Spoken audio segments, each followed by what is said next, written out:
Hello, hello, everyone. Welcome to Kyron Horman Case Revisited. I am Samantha. I'm Kaylia. Thank you all for joining us. We are super, super excited to have everybody here. This is kind of like a participating live because we're going to be going over Terri controlling the narrative.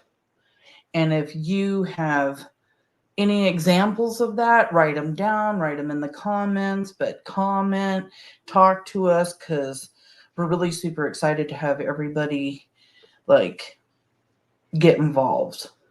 Yep, I will be reading the comments as they come in, so we'll be replying live chat and also posting any relevant links or anything in the comments or on Facebook. So thank you again for everybody for joining us.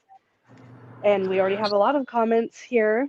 Everybody, hello, Kathy and Sharon, CJ's mom. Thank you all for joining us.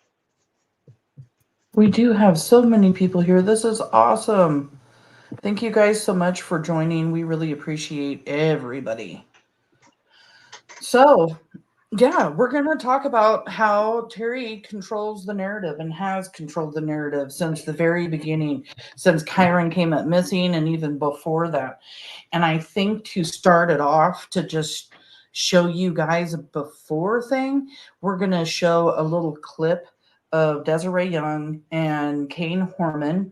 What was this show from? Or where was this recording from?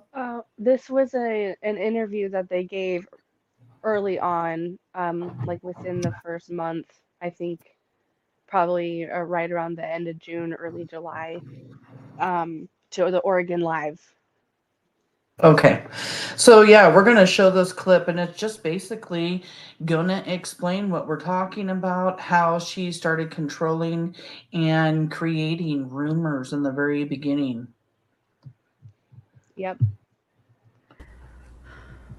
Well, there's parts of the story in the beginning about Desiree and Terri being friends, and they weren't. Yeah, Right. that comes from Terri herself. There is the statement of, I hired Terri to take care of Kyron, There which you is go. completely false. Yeah. Right. She had a full-time job, Right.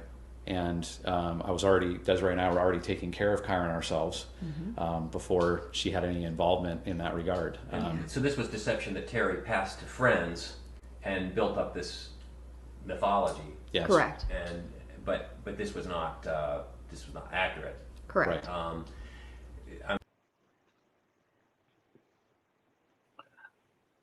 Well, yeah, these are rumors in the very beginning that start flying around about how Terri was working for Kane, watching Kyron, and that's how they met, and that Desiree and Kane and Terri were all buddies, and that the affair that Kane and Terri had basically stemmed from the fact that she was at the house working, taking care of Kyron. But she's the one who was telling all of her friends this. Yes, exactly. It's starting from way back when, controlling the narrative, controlling people's perception of her. I mean, I don't think anybody would want to be the person who came in and, broke up a family that was just about to start, especially as the wife was pregnant. I know Kane and Desiree were on the rocks already, and Kane definitely was. He participated in the affair against Desiree, so it's not like he gets a free pass, in my opinion, in this whole ordeal. But if we're talking about controlling the narrative, you know, telling her friends and lying to her friends about this, that's starts way back when Kyron was little. And if that clip continued to play, if you we'll have it linked on Facebook, Kane goes on to say something to the effect of those first 2 years, everything she said was a lie. Everything that she said about what happened then was a lie. So That's just crazy. it starts Like, way back when. and there's absolutely no reason to even start these lies. I mean, what is she trying to prove by saying I was working for them and everything else? Was it just because she didn't want everybody to know that she like was breaking up this marriage or something? In Um, my opinion, that's probably what it is. I mean, because From what people say about her, she does care about what people think about her and what their perception of her is.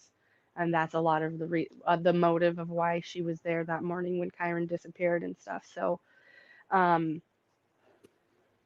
yeah, in my opinion, I do think it was the motive of other people's opinion of her. And Right. So from here, I mean, do you guys have any ideas?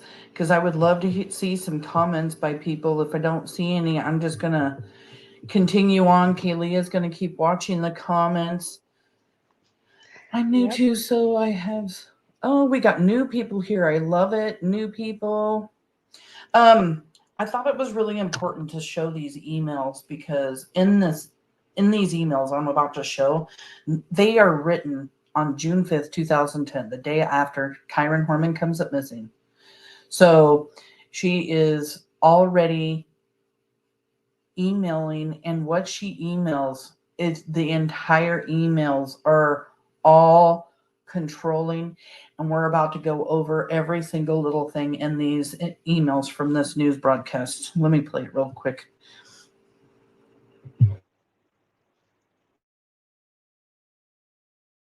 By Terri to a source we will not reveal, sent on the day after Kyron vanished from Skyline School during that science fair. Now, investigators have said Terri is the last person to see Kyron, but this is what Terri wrote. The teacher thought I said I was going to take Kyron with Kitty for a doctor's appointment. I said I was going to look at other exhibits. How do you mess that up? His coat and backpack were still at school. I left the school at 9, and he was seen with a man, chaperone, and 2 girls after I left. There were no men on the chaperone list. That, and it was highly chaotic. Had to been 300 people running around, no coordination. Yeah. There's already so many things in just this email that she says that is just absolutely crazy. And of course, controlling. The teacher thought I said I was going to take Kyron with Kitty for a doctor's appointment.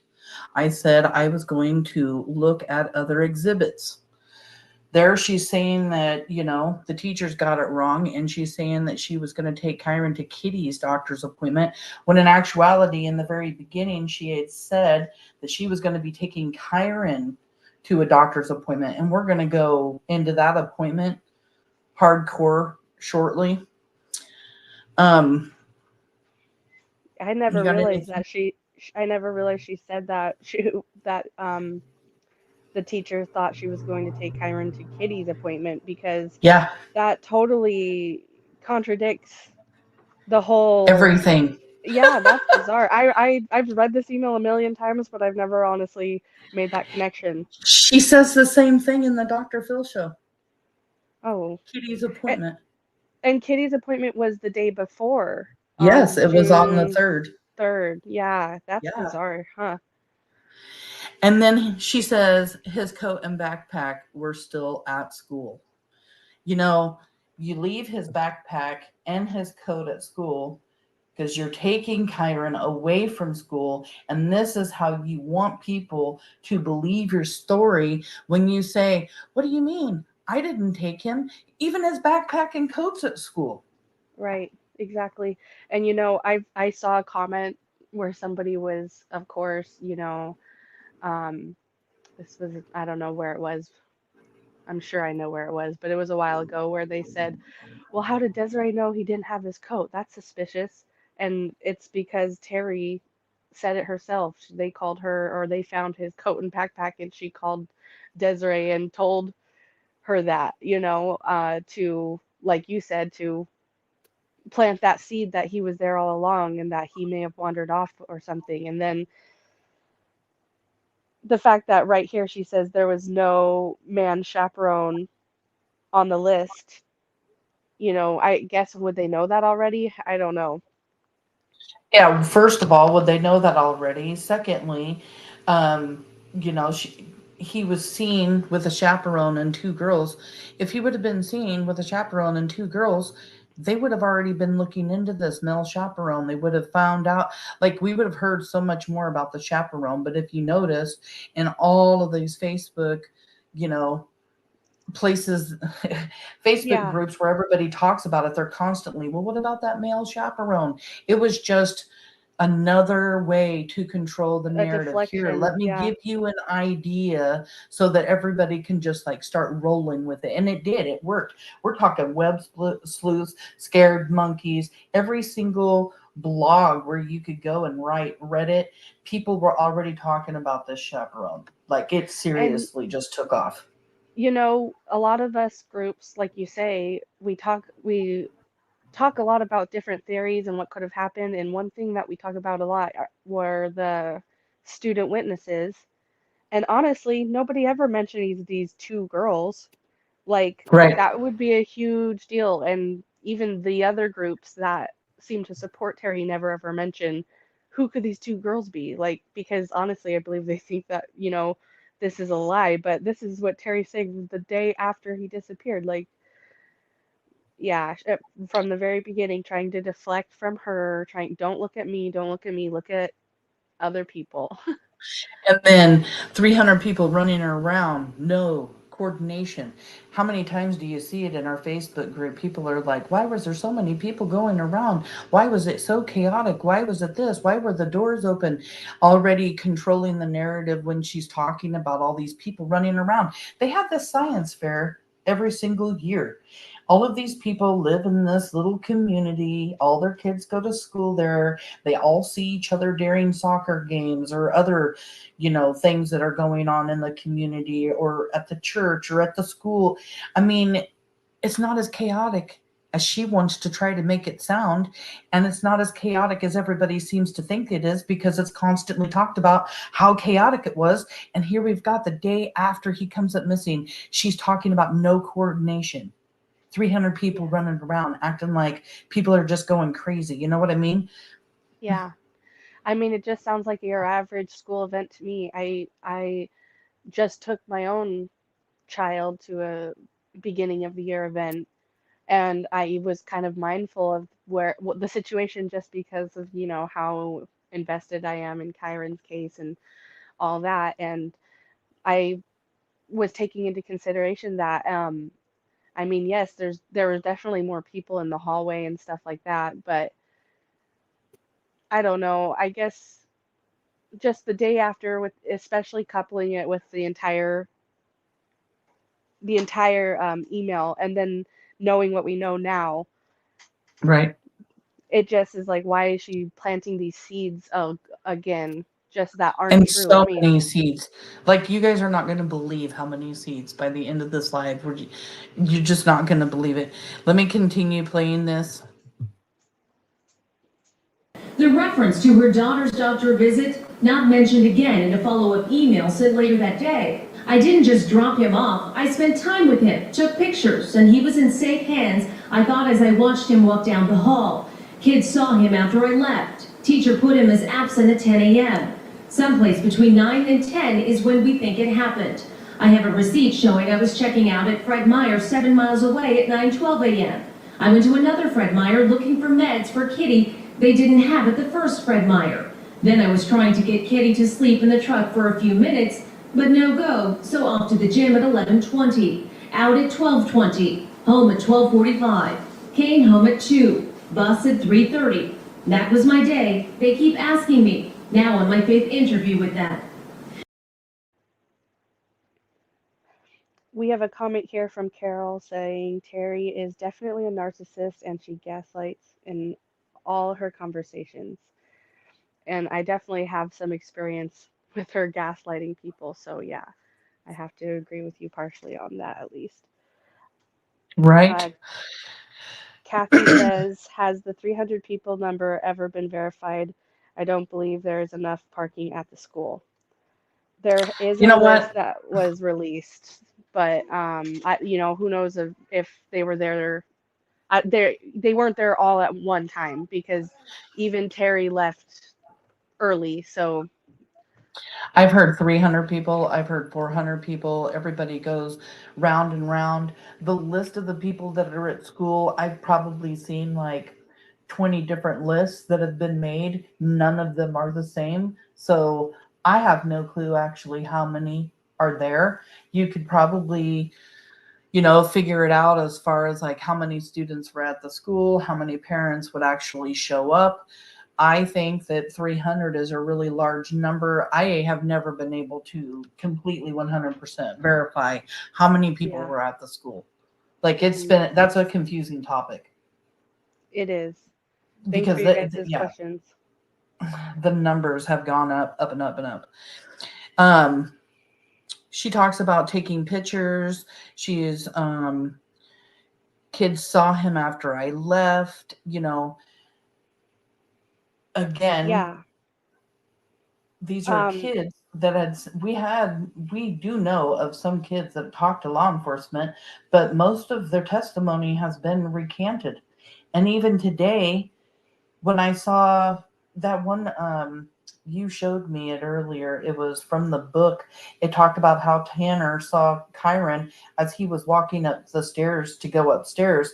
And that's when Terri and him like raced up the stairs. And if that's when he did see Kyron wasn't alone. Terri was still upstairs. So Tanner doesn't have a clue, whether or not he was leaving with Terri or not. I mean, there's a reason why law enforcement has recanted on Tanner's statement, is all I'm going to say about that. I obviously wasn't there. But in my, like, putting all the witness testimony that we do know together, I believe that in the morning, when Terri was with the other classmates, Kyron mentioned that he had a doctor's appointment that day because there were students that knew he had a doctor's appointment that day. And the student that allegedly saw Kyron leaving with Terri that morning, walking together through the parking lot, allegedly, he said that he thought he kept checking if Kyron was going to come back and back. He said, I kept checking back and he didn't come back, and I kept checking back. And that was something he said to, I think, Dateline in the first few months. So putting Tanner's testimony saying that he passed Kyron in the hallway, going up and down the stairs, and Kyron was going probably up the stairs. I do believe Terri probably told him, why don't you go see the cool electric project? So Kyron passed Tanner saying, I'm going to go see the cool electric project, because somebody had to have described it as a cool electric project to him, because how would he have known?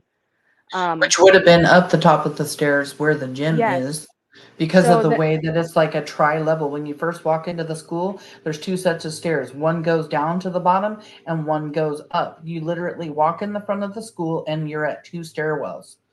There's Right. no going right or left. It's just straight, either downstairs or upstairs.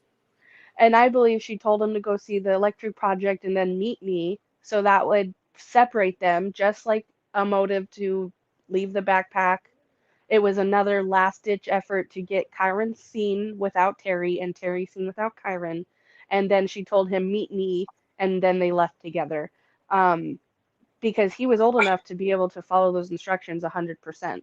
Even if he went in the gym, she could have said something like, go throw this away in the garbage across the gym, or go one more time, say goodbye to this student across the way in the gym. And he would have done it and then met her. I mean, I know that a kid his age would have been able to do that and followed instructions and came right back. And right. So that would have fit that's my personal theory, just, Well, yeah, I mean, he was 7 years old and he was a really smart kid. Yep, he was, exactly. And, going back to this email, I know she mentions that she's on her 5th interview with them, aka interrogation. Hopefully that those were taped interrogations or interviews, quote unquote. But she knows exactly how far Fred Meyers was, 7 miles away. Oh, That's I a pretty know. precise a number to know exactly how far away Well, it is.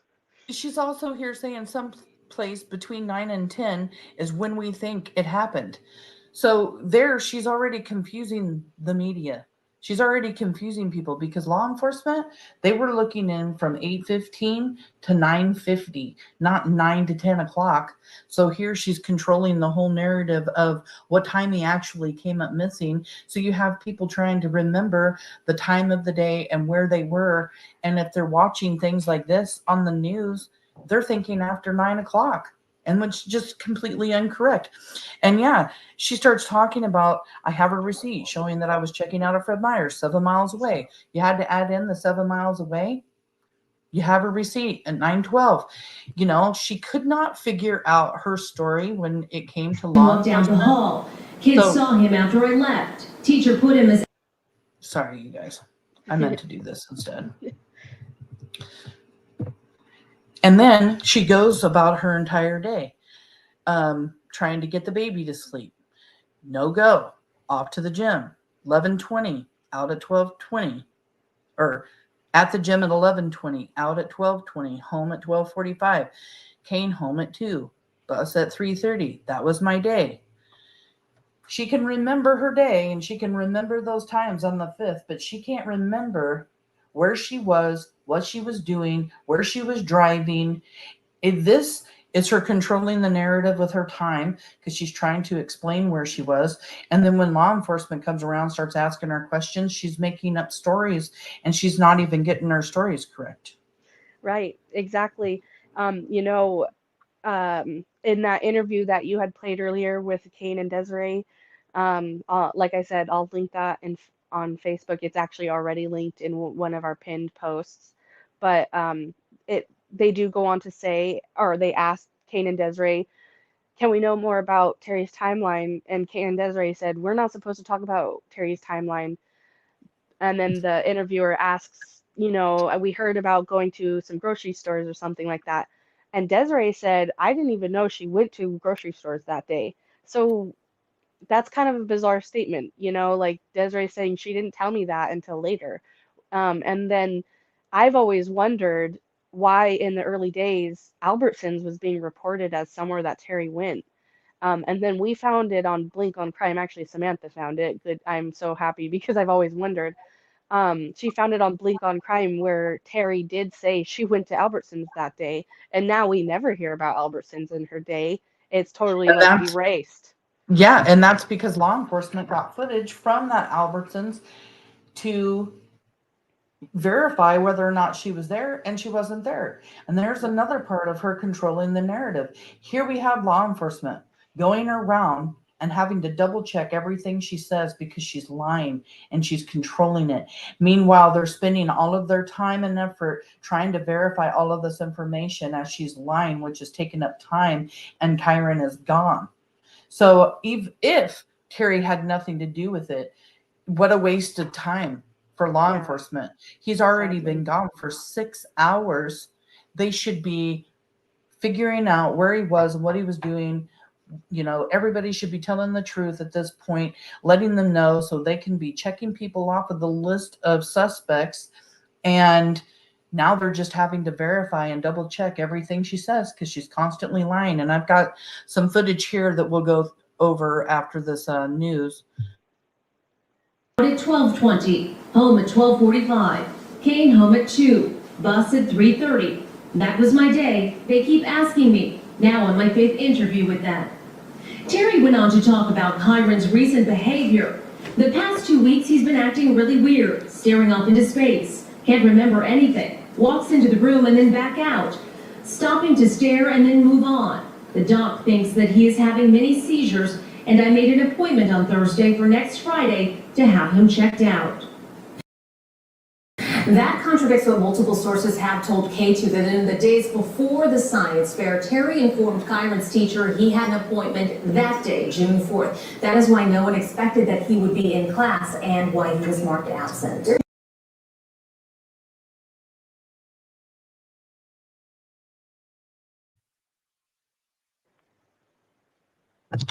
Yeah, so there you have the doctor's appointment mentioned again, you know, and he is you know, walking in and out of rooms, and how was it going on? I took it down already, and I didn't even mean to.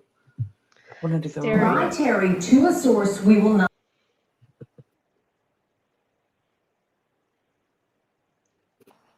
There we go. Let's Where's get that it back at? up on the screen. There we go. Been acting really weird, staring off into space, can't remember anything, walks into the room and then back out.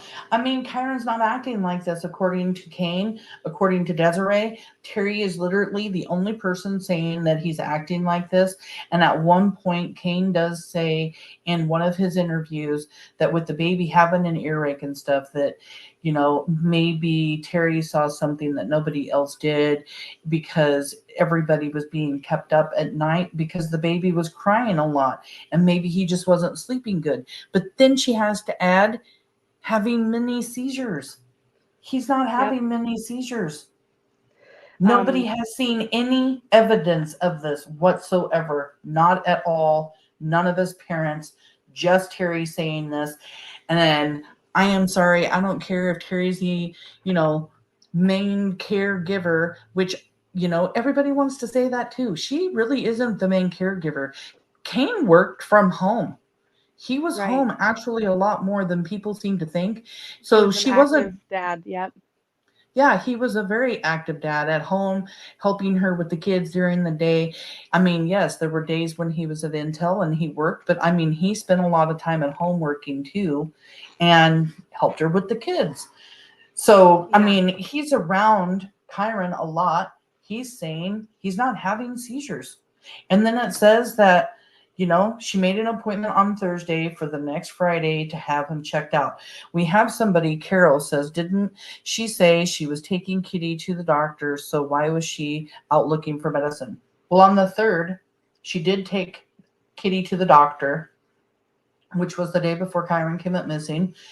The baby had already finished her amoxicillin, and Terri was saying that her ears were still hurting. So she took her to the doctor, and then the doctor told her to go get some Tylenol just to help with the pain, which there again, there's another aspect of this controlling the narrative, because she's saying that she couldn't find any Tylenol at the first Fred Meyer's because there was a recall. And there was a recall, but there wasn't a shortage on medicine. There were Right. all kinds of Kroger brands, off brands.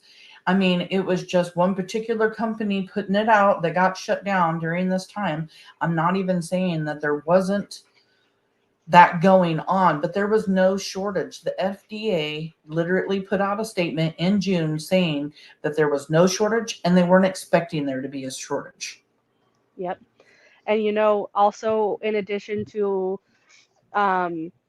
Desiree, Tony, and Kane saying that they never saw anything weird with Kyron, James was also interviewed by another creator, and he was asked, and he also said, "No, I never saw anything weird." So it literally is only Terri, the only one who has said this. And she made the appointment conveniently. It's just a convenient coincidence. Um, she made that appointment, she said, on June 3rd for the following Friday after June 4th, the next Friday after that. And that's why the teacher was confused. But Desiree has said there was no doctor's appointment. Yep, that's right.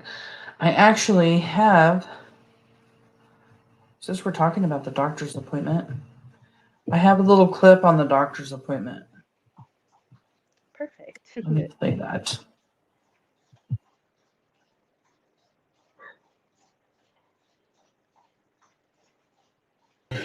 Was logged in as absent early in the day, Right.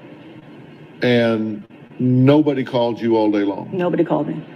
So you don't know till he's not on the bus. Right. You 6 go hours. to school and they go, "Oh, I thought you took him with you to go to the doctor." She said, I thought you took him with you to Kiara's appointment, which she didn't even have an appointment that day.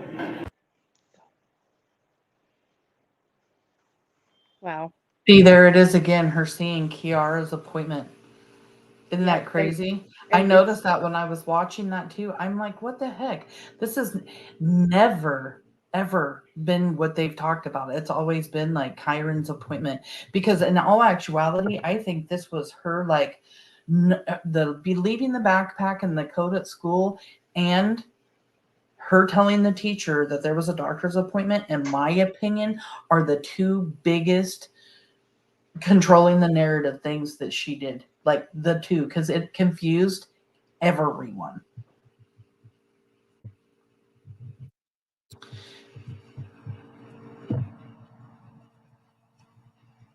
I don't know if you muted or not, Kaylia, but I can't hear you if you're talking. So here, Desiree Young, Miss Porter had an email from Terri Horman excusing Kyron from class. Kyron left the classroom with Terri and walked out of the school. There would be no reason for Miss Porter to question a parent or to think there was anything wrong. It was all Terry's fault that we are here today, her and her alone.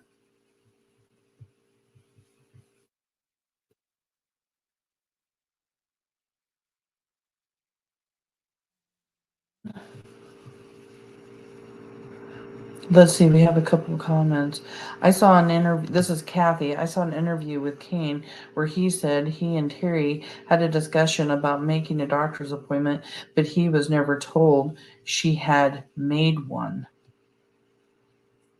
He said that there was talk about an appointment, but that he didn't know whether or not one had been made, or if there was one, when it was, if one was made. I do remember that also.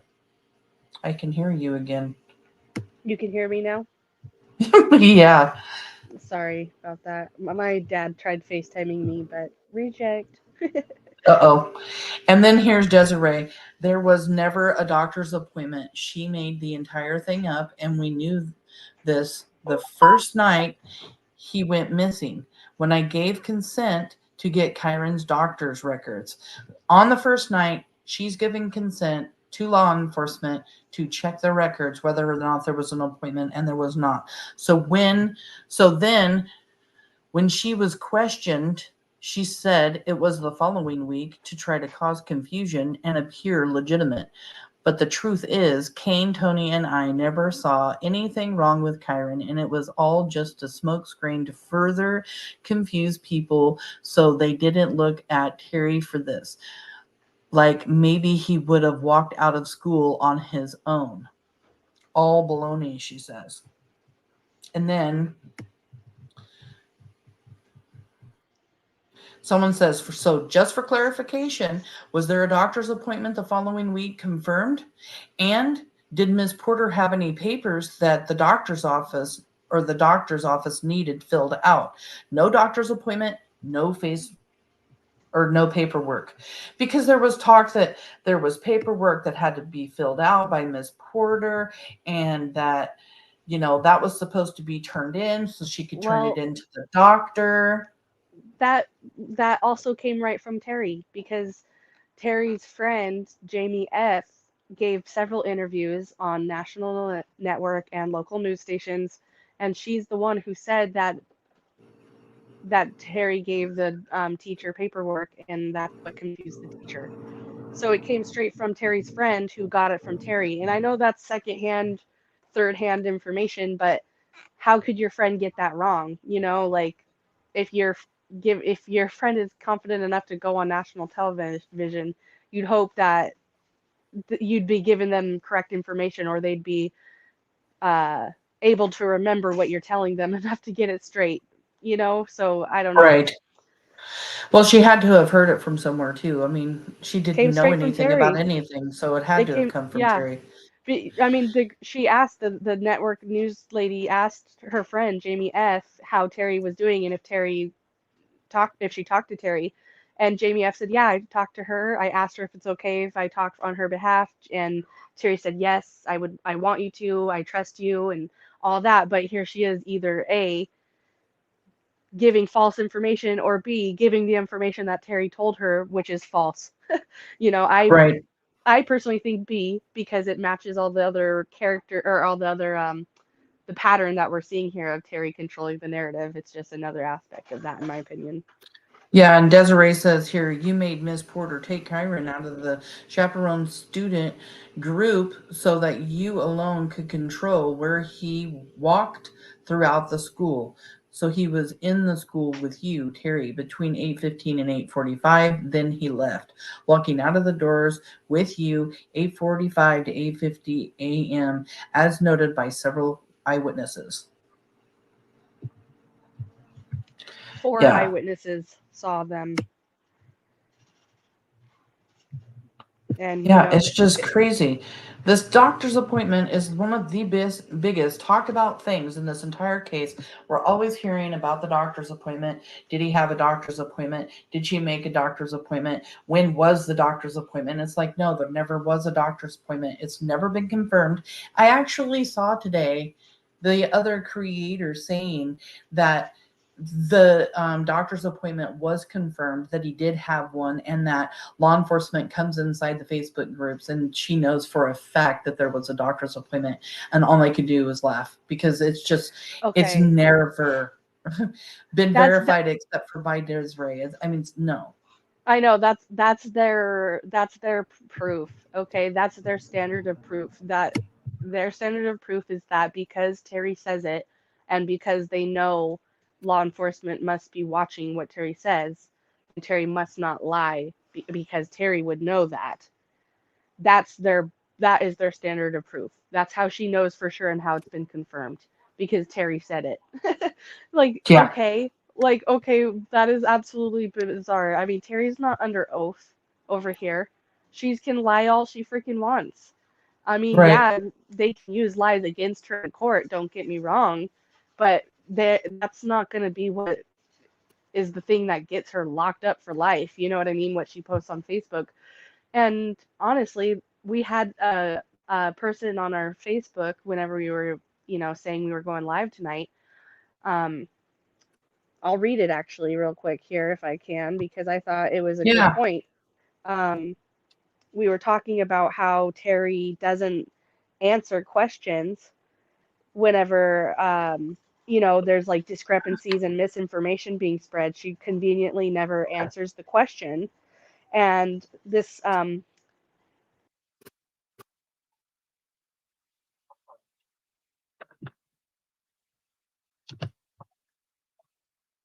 Well, looks like we lost Kaylia. I'm gonna have to message her real quick and get her to jump back on. Let me see real quick. Hold on one second, guys.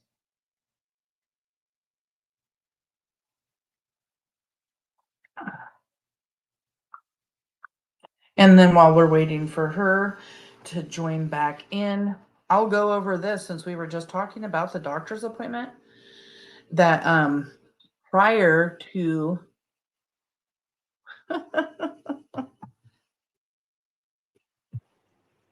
there you are. I don't know how I got kicked backstage, but I could hear you the whole time. That was weird. That was weird because you were gone. Yes. I thought your Wi-Fi connection went bad or something. I know we were talking about that earlier. Nope, I was here. That's so strange. But okay, can I read this comment before we Oh move yeah, on? go for it. Okay. Um, even one of her supporters tags her to answer one of their questions, even if the truthful answer, or if the truthful answer does not benefit her, she just won't reply. What Terri does say is also as important as the things she does not say. All the ways that she chooses to not participate in helping find Kyron are red flags, and to me speak louder than her words.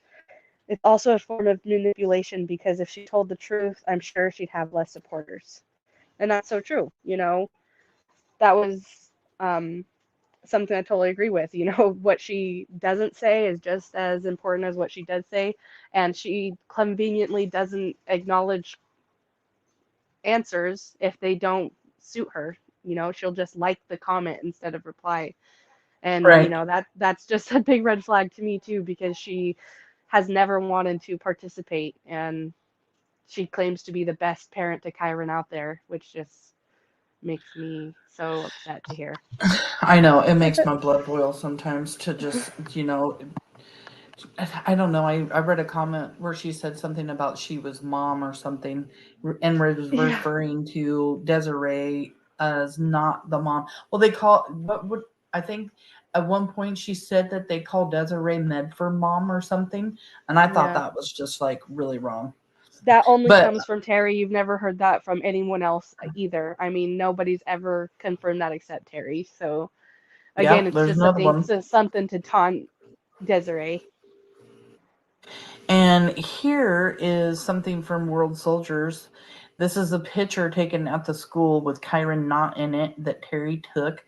And World Soldiers wrote, prior to Kyron going missing, Terri posted a picture of Kyron's class when she was volunteering, making sure to point out Kyron using the bathroom without telling an adult. And then it Yep. says to later support her bogus claims of Kyron wandering off. Sigh. So Terri takes a picture of the class without Kyron, question mark, versus waiting until Kyron returned from the bathroom to take the picture, question mark. I bet she is in, wait, let's see. I bet she is the one who told him to use the restroom only to then ask Miss Porter, where did Kyron go? Yeah.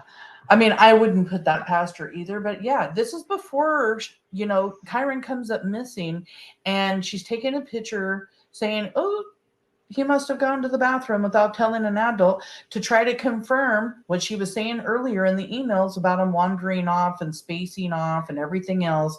So he's just gone, which is just really weird. Like, this is before he comes up missing. She literally is trying to control this narrative for like a while before he even comes up missing. Yeah, I believe that she planned this, in my personal opinion. So, I never thought of it this way, but when I read this, it totally made perfect sense to me. Yeah, and then somebody had asked her in that group, of the times that he had wandered off before, because she is talked about as wandering off at school and everything else. And she said once, flying kites on the soccer field whole class, and he and Carson went to the bathroom to play around, and she realized after 30 minutes, I got a nasty email because she had to take the whole class to go look for him, saying that Kyron left to go to the bathroom, and that they didn't notice Kyron gone, the teacher and the class and whatever that was And down there. and she actually said that Terri got a nasty email over Kyron, like Kyron's mom or teacher victim blamed Kyron, or somehow, like, that's Right. bizarre. I don't want to I say never victim even blame thought about because that. nothing truly happened to him, but that's kind of weird. A teacher would not be truly upset if that happened generally, at least not nasty. They might be concerned and say, hey, we need to talk to Kyron about wandering off, but a nasty Well, email, you're that's, actually almost pointing out another way that she can control the narrative, because she doesn't speak highly of Miss Porter several times. She talks about yes, how she never let her know that she was supposed to be at school that day on the 3rd when the project got dropped off, yes, because the true. teacher didn't let her know. Here we have her saying that she's saying something nasty. She talks about Miss Porter all the time as like this awful teacher or whatever, but yet she goes in, she volunteers. Why would you go Yes. volunteer for a teacher that you really didn't care about? She did it a lot. I mean, it just all doesn't make sense. That's just one more, I can't say example for of her. certain, but didn't she also say that she should have been hired for Miss Porter's job? I mean, I feel like I I read believe that I've read somewhere. something somewhere like that. Yeah, but I don't know where it came from. Yeah, I've never looked into that, but that is something that's floated around that she has said. So who knows? Take that with a grain of salt. But I mean, she And has said these low-key little digs at Miss Porter. yeah, I've seen many, many, many of them. And then she's giving another example here. Um, After school program in the library, and the tea didn't show. She got lost and was new. The whole group was left unattended for the better part of an hour. I received a call from the secretary, Susan Hall, to come pick up Kyron or pick Kyron up early. I find that so hard to believe. I mean, a whole class was left alone for an hour and there was a secretary there and other staff and they didn't realize. That's strange. So here I we've mean, got her controlling the narrative in another way, because we hear all of the times other creators and stuff want to accuse the school of being the reason why he's gone. So you have her saying something about the teacher, then you have her saying something pretty much about the entire school and Susan Hall, and just like, so what, the school just can't get it together all of a sudden?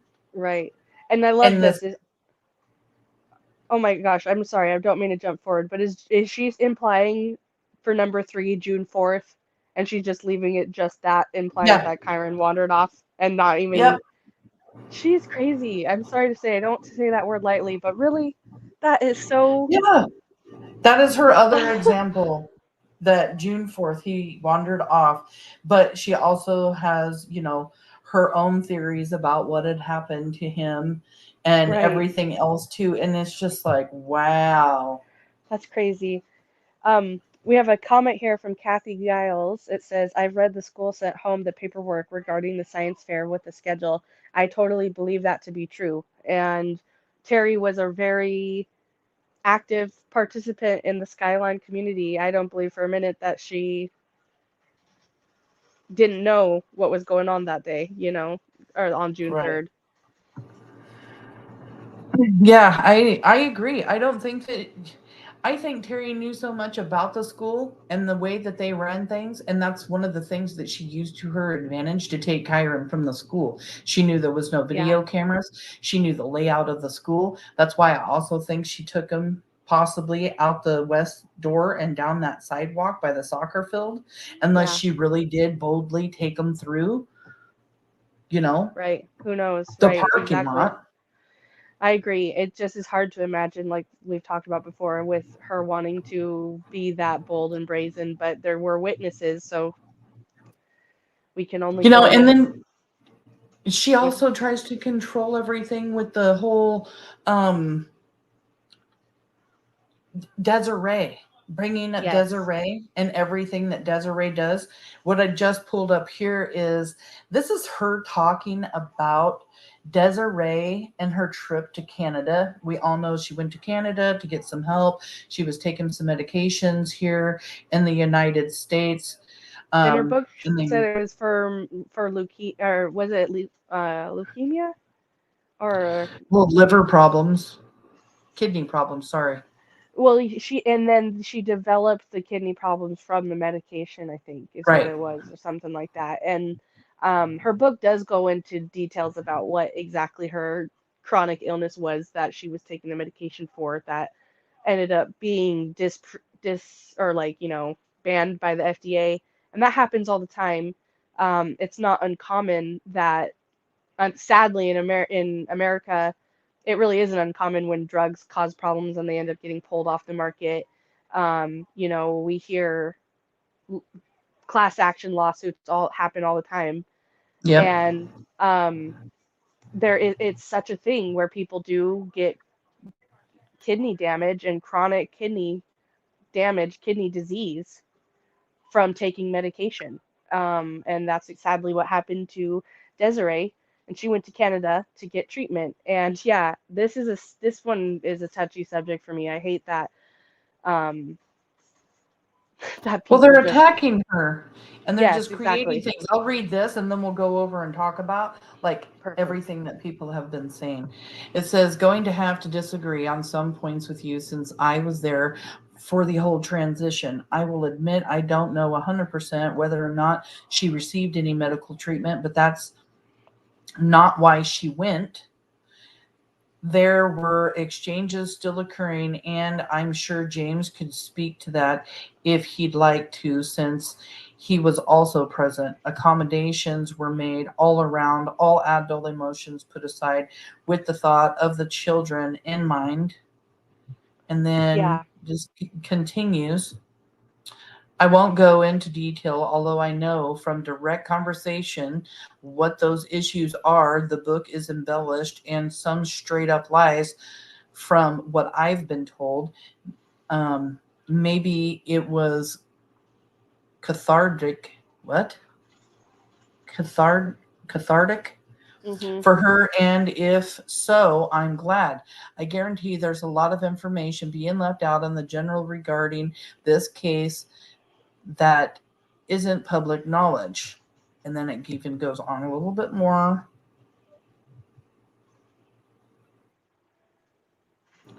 Unfortunate that the public sees all the drama that is playing out between families, the blame game, and the frustration on all sides, because prior to Kyron's disappearance, we had a system that was working. The children were loved by all parents, grandparents, extended family, and made the priority.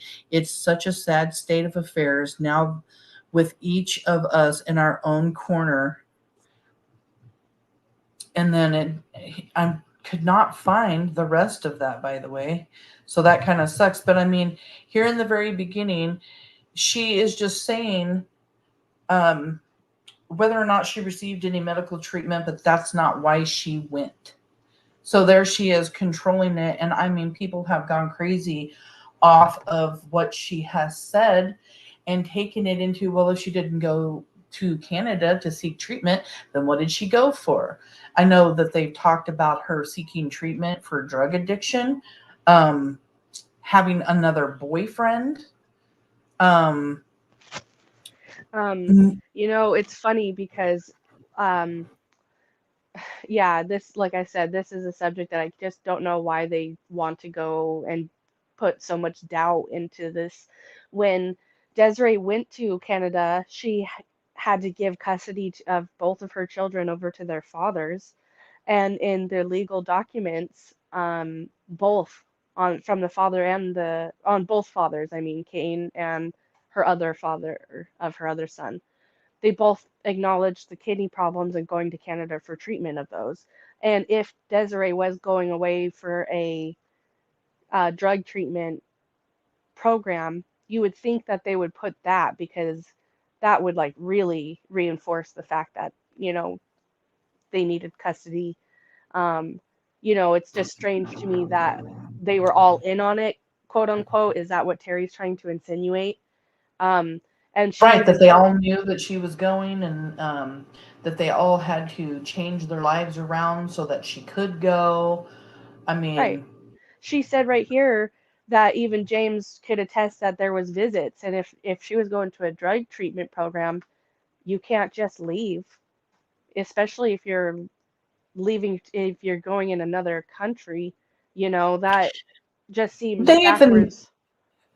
yeah, and they've even gone as far as saying that maybe somebody that she met in Canada followed her back and they were the ones that took Kyron, or maybe she was in Canada, plotting to take Kyron because Kane wouldn't give her Kyron. I mean, like, I have heard so much crazy stuff about, Me you too. know, And it and just doesn't make she sense lost a because, child. It's so yeah, sad. Like, she lost her child. Why do you constantly feel like, why do they have to keep beating her down even more? It's disgusting. especially when there is evidence that what she's saying is true. It's like there's absolutely no evidence to the contrary, but Right. there is evidence that it's true, yet you guys want to ignore that evidence and then go with rumors that have no substance to them. And what Terri does is just like this. We will go back to that comment I read. What she doesn't say is just as important. What she does say, she's alluding right here to the fact that Desiree didn't go for medical treatment, but she doesn't go and tell anybody what it was for. Yep. Yet, if you go to that group and you read conversations about this subject, the group that Terri's in, she'll like comments that go with the rumor. You know what I mean? So it's not like she's out here typing out that, yeah, I'm spreading a rumor, but she is supporting the rumor comments that say things like Desiree went for a drug treatment, but then not like outright coming out and confirming nor denying. And that's just her MO, you know? Right. Ugh. Kathy Giles, did you know this? They had a system that was working. So after they took physical custody of Kyron, was that not working? Well, Terri and Kane, um, they were sharing custody of Kyron, and then when Desiree left, she was supposed to come back, and then they were supposed to go back to their regular sharing custody thing, which ended up not happening the way that it did, but she was still getting visitations with him, but it just wasn't as often as she was before. It wasn't like she lost like all visitation, right?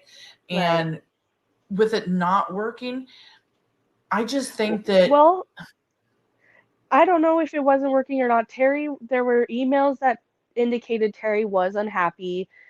Kane has said that he believed Terri was being too hard on the kids and that she was having trouble with her drinking.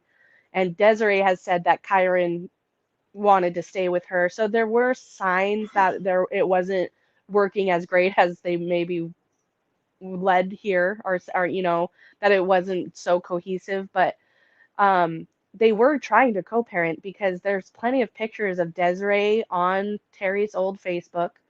You know, Terri was going to Desiree's other son's events and stuff. So it did seem like they were trying to co-parent as a family unit, and everyone has problems. So I'm not saying that every family there's not like issues or anything, but the yeah, and fact that they honestly, were trying, yeah, you none of know, us really know what was going on inside that house when they did have custody of Kyron, because it didn't come out until after he was disappeared that Terri was drinking all of the time and falling asleep while the baby was running around the house. And like you said, being harsh on Kyron. Like, how long was that going on for?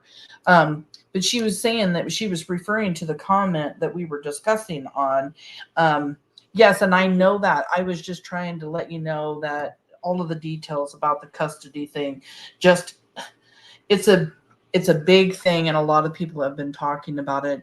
And yeah, the custody thing ended up working out. She ended up, but it just didn't go back to the way that it was supposed to. And when Kane and Terri were taking care of Kyron, no one really knows how it was going, because Kane's kind of like a really quiet person, and nothing really came out until after yeah. Kyron came up missing, unfortunately, because I think Desiree would have done something.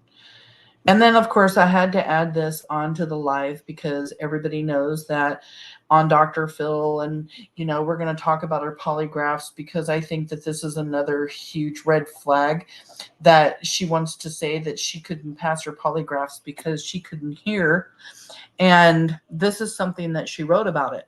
I've seen this come up several times over the years, and James could certainly verify that I am deaf in one ear. Too bad Dr. Phil didn't simply ask for my audiology report, or, I don't know, some other kind of verification.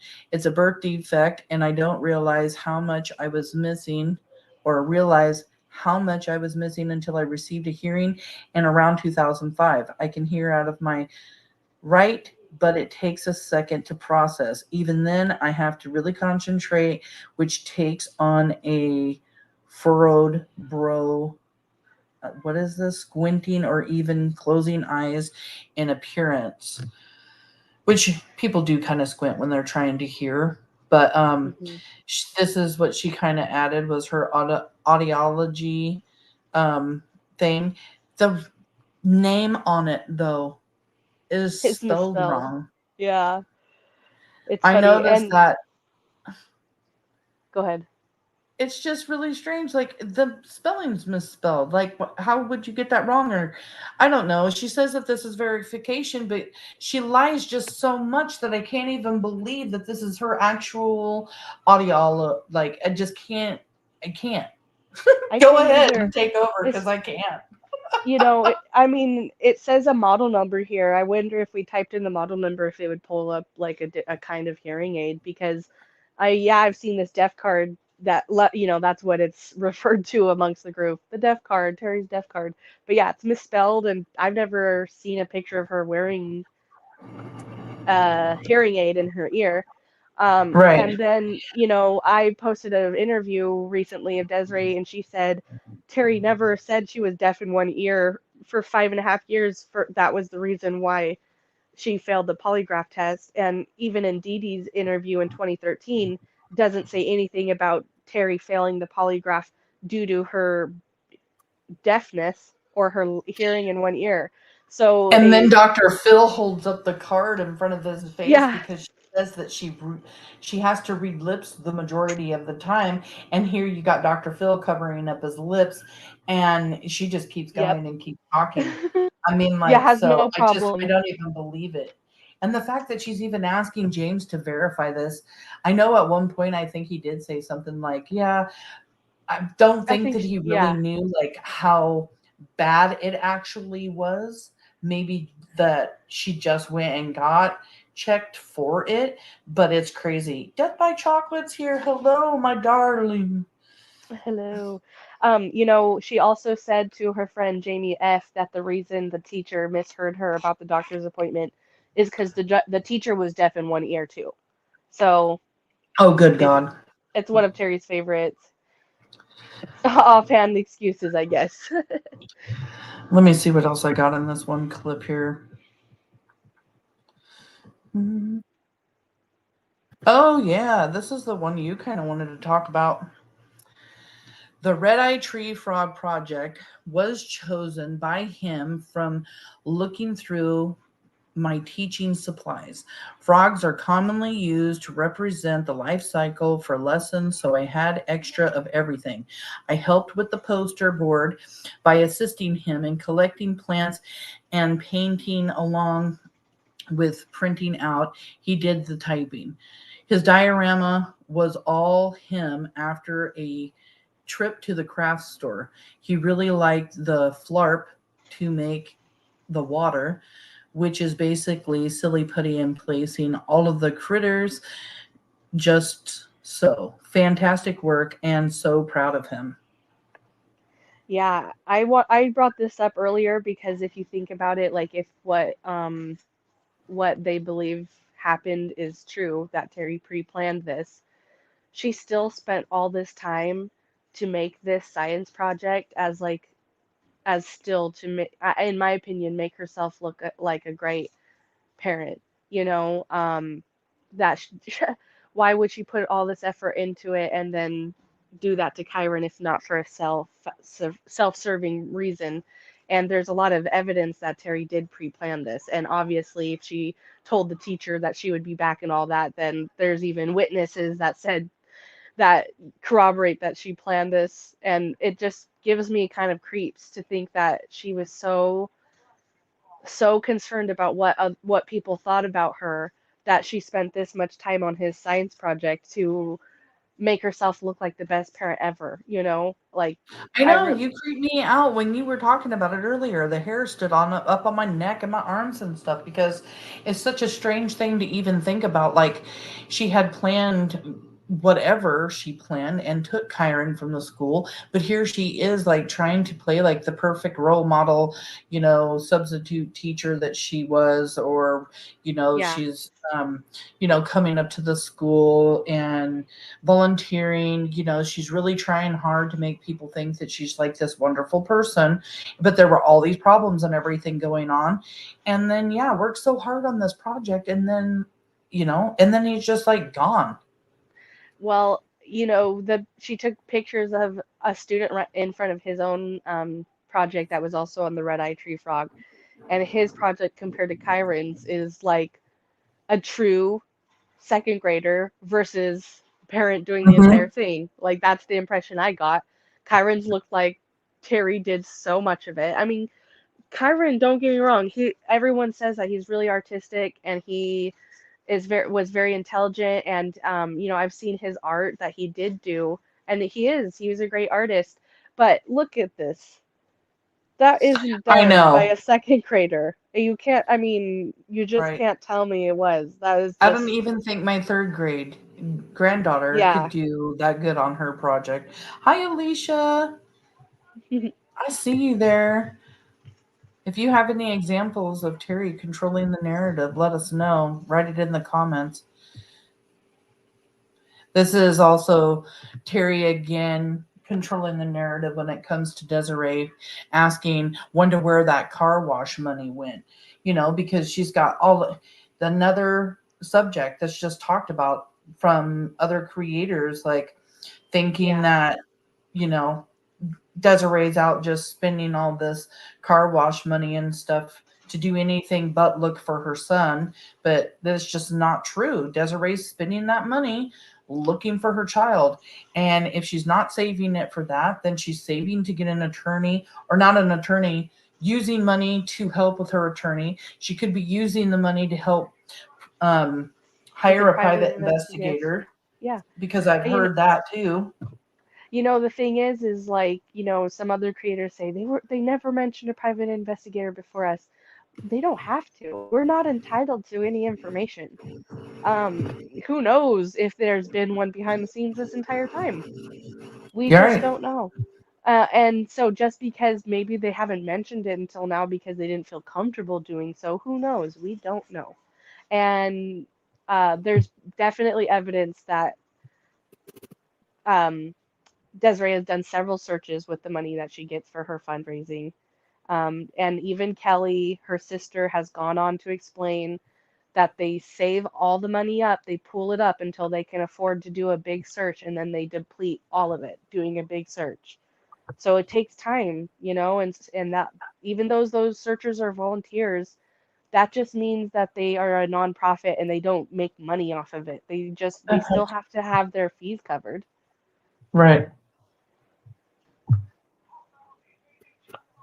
Sorry, I was what the heck, because I couldn't get it to pause.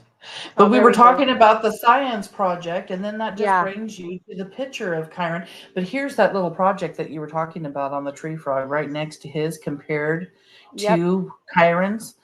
Even the ones in the background. Comparison. Even though the green one in the background, it's just it's a lot more like true to the age, Yes, Vicky, Terri is the stepmom.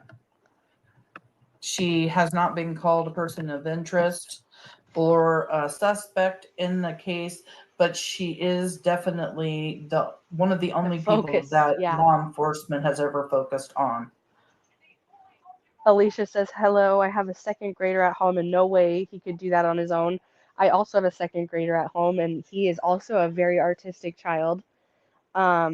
And he would never be able to do this on his own either. I mean, I would definitely say that my child is on the artistic side, but yeah, this is definitely, mom had a lot to do with it.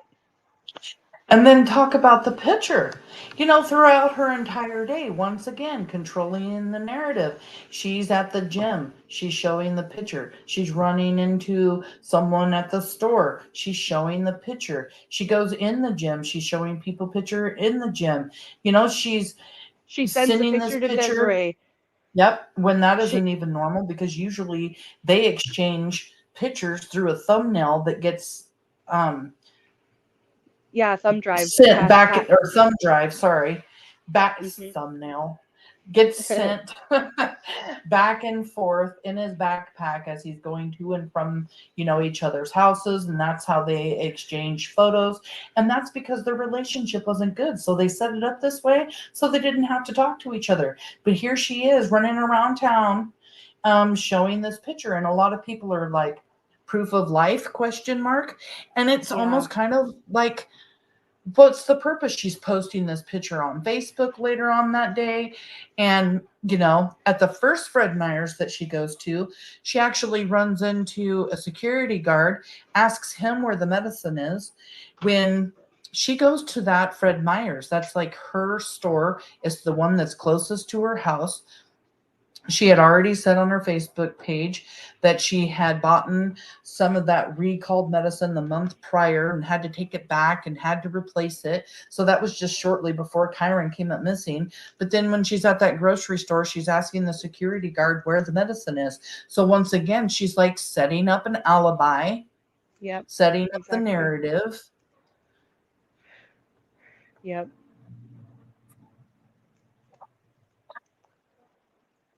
you know, and then you also have the baby and her earache and the driving around all day.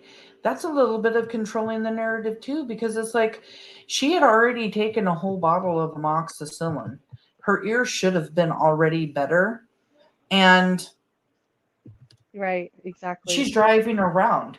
So is she driving around with her cell phone to make her cell phone ping a bunch to control the situation while somebody else is doing something with Kyron, or if she's passed him to somebody else, is she just out there doing that, or does she have him?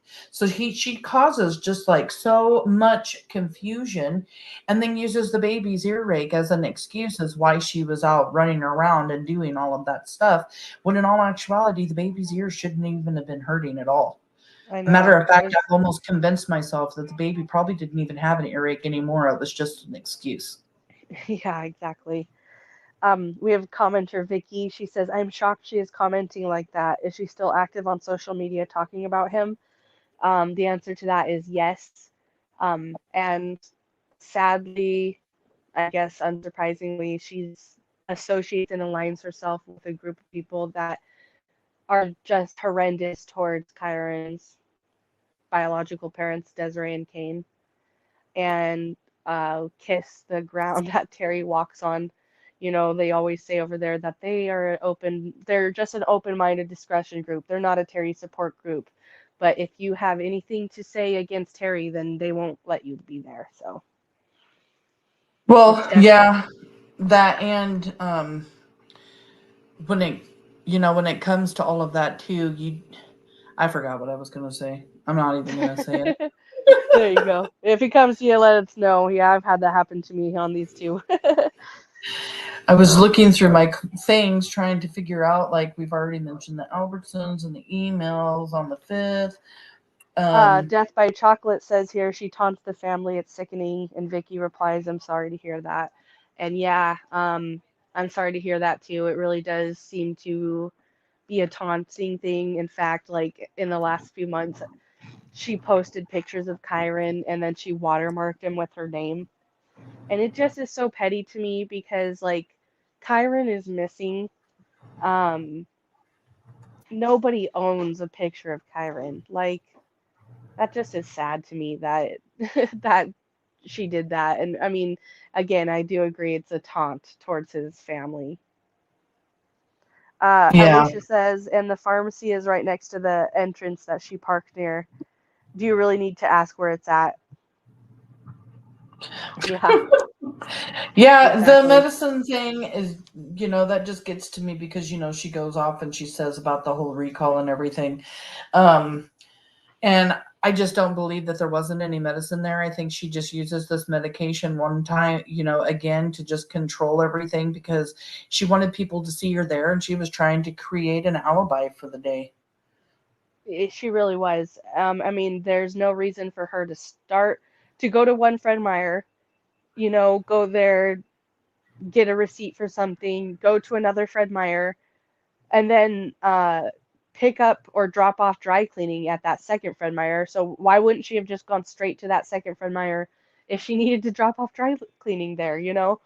And then she ended up back at that second Fred Meyer for the gym.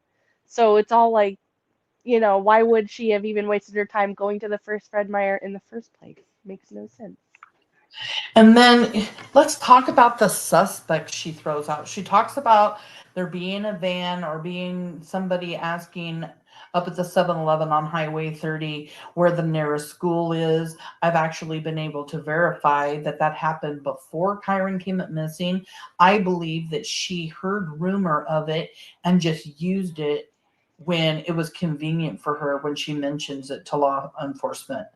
And then we just showed where she throws that out as a suspect. Then she says in, her thing that he wandered off. Then she also mentions Rudy Sanchez. And I'll let you go over the Rudy Sanchez because you know more about that one than I do. Yeah, I've never heard her blame Rudy Sanchez directly, but Dede says in her 2013 interview that that's who Terri was blaming because he was the only like stranger. And Oh, Dede she talks about it on the Dr. Phil, so you haven't seen that part? on Dr. Yeah, Phil. she talks about the landscaper. She Yeah, says something about the landscaper on there. yeah, I know she talks about him. Haven't watched it in its entirety. I know that when Dr. Phil asked her why she thought why the landscaper would say that Terri would, or Terri wanted to have the landscaper murder Kane allegedly. Why would the landscaper make that up? Terry's response was he had an axe to grind with me because he tried to come on to me, and I thought I was going to be R-worded out there with my daughter. And that's what she tells Dr. Phil, but I haven't watched it in its entirety, so I don't remember if she outright says he could have been the one, because I do remember on Dr. Phil where he asks her, what do you think happened? And that's when she says that dude at 7-Eleven. That's what her thought was at that time. Maybe it was That People phone. Magazine that she said it, but yeah, she says it on one of the shows that she was on. Well, again, even her story with the landscaper has changed because she did 3 interviews in 2016 and all of them are slightly different. In earlier interviews, she says that the landscaper just came on to her and made forward advances, quote unquote, and she rejected him. And that's why he was mad at her and said that, made this story up about the murder for hire plot. But then changes it to almost, or she thought she was going to be R-worded, to Dr. Phil. And I'm not going to discount if that's what she truly believed, but she didn't say that in the first 2 interviews. She only said that in the Dr. Phil interview. And thirdly, there is court documents that say that her and the landscaper were sexting. So, I don't know. It's like, and the third thing I want to bring up about the landscaper is this other group likes to discredit the landscaper's testimony because they say that he needed a translator during his court deposition, which is totally normal if English isn't your first language. That doesn't mean that he didn't speak English, and they're trying to say that Terri and him could not have communicated because he didn't speak English. Yet Terry's on Dr. Phil saying that he says to her, "I just wanted to see you. I wanted to hang out with you on Mother's Day." And like I mentioned earlier, conveniently, there was this whole tit for tat thing in our groups talking about there's no evidence that the landscaper did not speak English and that Terri and him couldn't communicate. In fact, there's evidence to the contrary. And Terri was silent the entire time. She would reply to other questions, but she never cleared that up. Yes or no? Right. And she actually, the creator actually called and talked to him, and he could speak perfectly fine English. And she had to hire him. She had to tell them what to do out on her property when Yep. she needed things fixed. I mean, there had to be some kind of form of communication there. So you can't say that they couldn't have a conversation, because they could. And I have done a little digging on this landscaper. I found him on Facebook, and I have heard him speak English on videos on his Facebook. So I know it's Yeah, been perfectly 13 good years, English. but yeah, I mean, I don't believe, I mean, there's, like I said, there is no evidence that he didn't speak English other than he used a translator during an under oath deposition because English isn't his first language and he wanted to fully understand. Versus, but there's also plenty of evidence that they communicated just fine. Just because English wasn't his first language didn't mean he didn't know how to speak English. Right. And she mentions on the Dr. Phil show too, here's another way that she's controlling the narrative, was that LE law enforcement was corrupt. Portland police Yeah. were corrupt. And I mean, you literally have a bunch of groups talking about that for years and years and years. And we are not making this up, people. Like, the picture here, like, she has literally done everything she can to lie Take and the, change yeah, her day, leaving take the Kyron light shining backpacking. off her.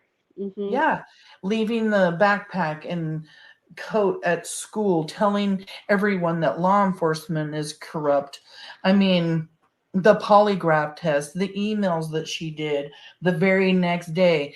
coming up with different suspects or coming up with her own theories immediately after he comes up missing. Like, this isn't normal things that people would talk about or do. When Kane and Desiree have both said there is no way in hell that Kyron would just walk off with someone. So there's not just walking off with someone. And when you live in a community like that and everyone knows everyone else, you're going to say something if you see Kyron leaving with somebody else. And the fact that you have a community of people and Terry's leaving, like someone is going to see Kyron leave. And that's why people came forward as eyewitnesses saying that they saw, Kyron leave. Right. And the whole, like, I don't even know how many times I've heard it mentioned, like they're looking into cops and like all of the different crooked, you can look up crooked cops. I am sorry. I love law enforcement, but there's crooked people everywhere in every job, not just law enforcement. So, I mean, like, if you want to point them out and you want to find them, go look at the corrupt people that work at Fred Meyer's. Go look at the corrupt people that work at the gym. Go look up the corrupt people that might work at the school. Like, there's a bunch of corrupt people everywhere you go, but they want to focus on the police too. Yeah. And, I know I don't live in Portland exactly, but I live close enough to definitely hear firsthand how things are handled. And don't get me wrong. I mean, there's definitely scandals that happen and stuff, but that's not the motivation that, she tries to say that's the motivation why they haven't solved Kyron's case. And that's just not true. It's just because they haven't found Kyron, and they still do look for him too. The case is still active and ongoing. And although that sadly is the best we get, I do believe that they still are. I mean, just like we all acknowledge, we believe that law enforcement is in our groups watching. At least I hope so. I don't know. And oh, they are. see, they are. There we go. I love it. And that just gives me hope that, the case really is active and ongoing, and they are watching what Terri has to say. We talked about sexting the landscaper earlier.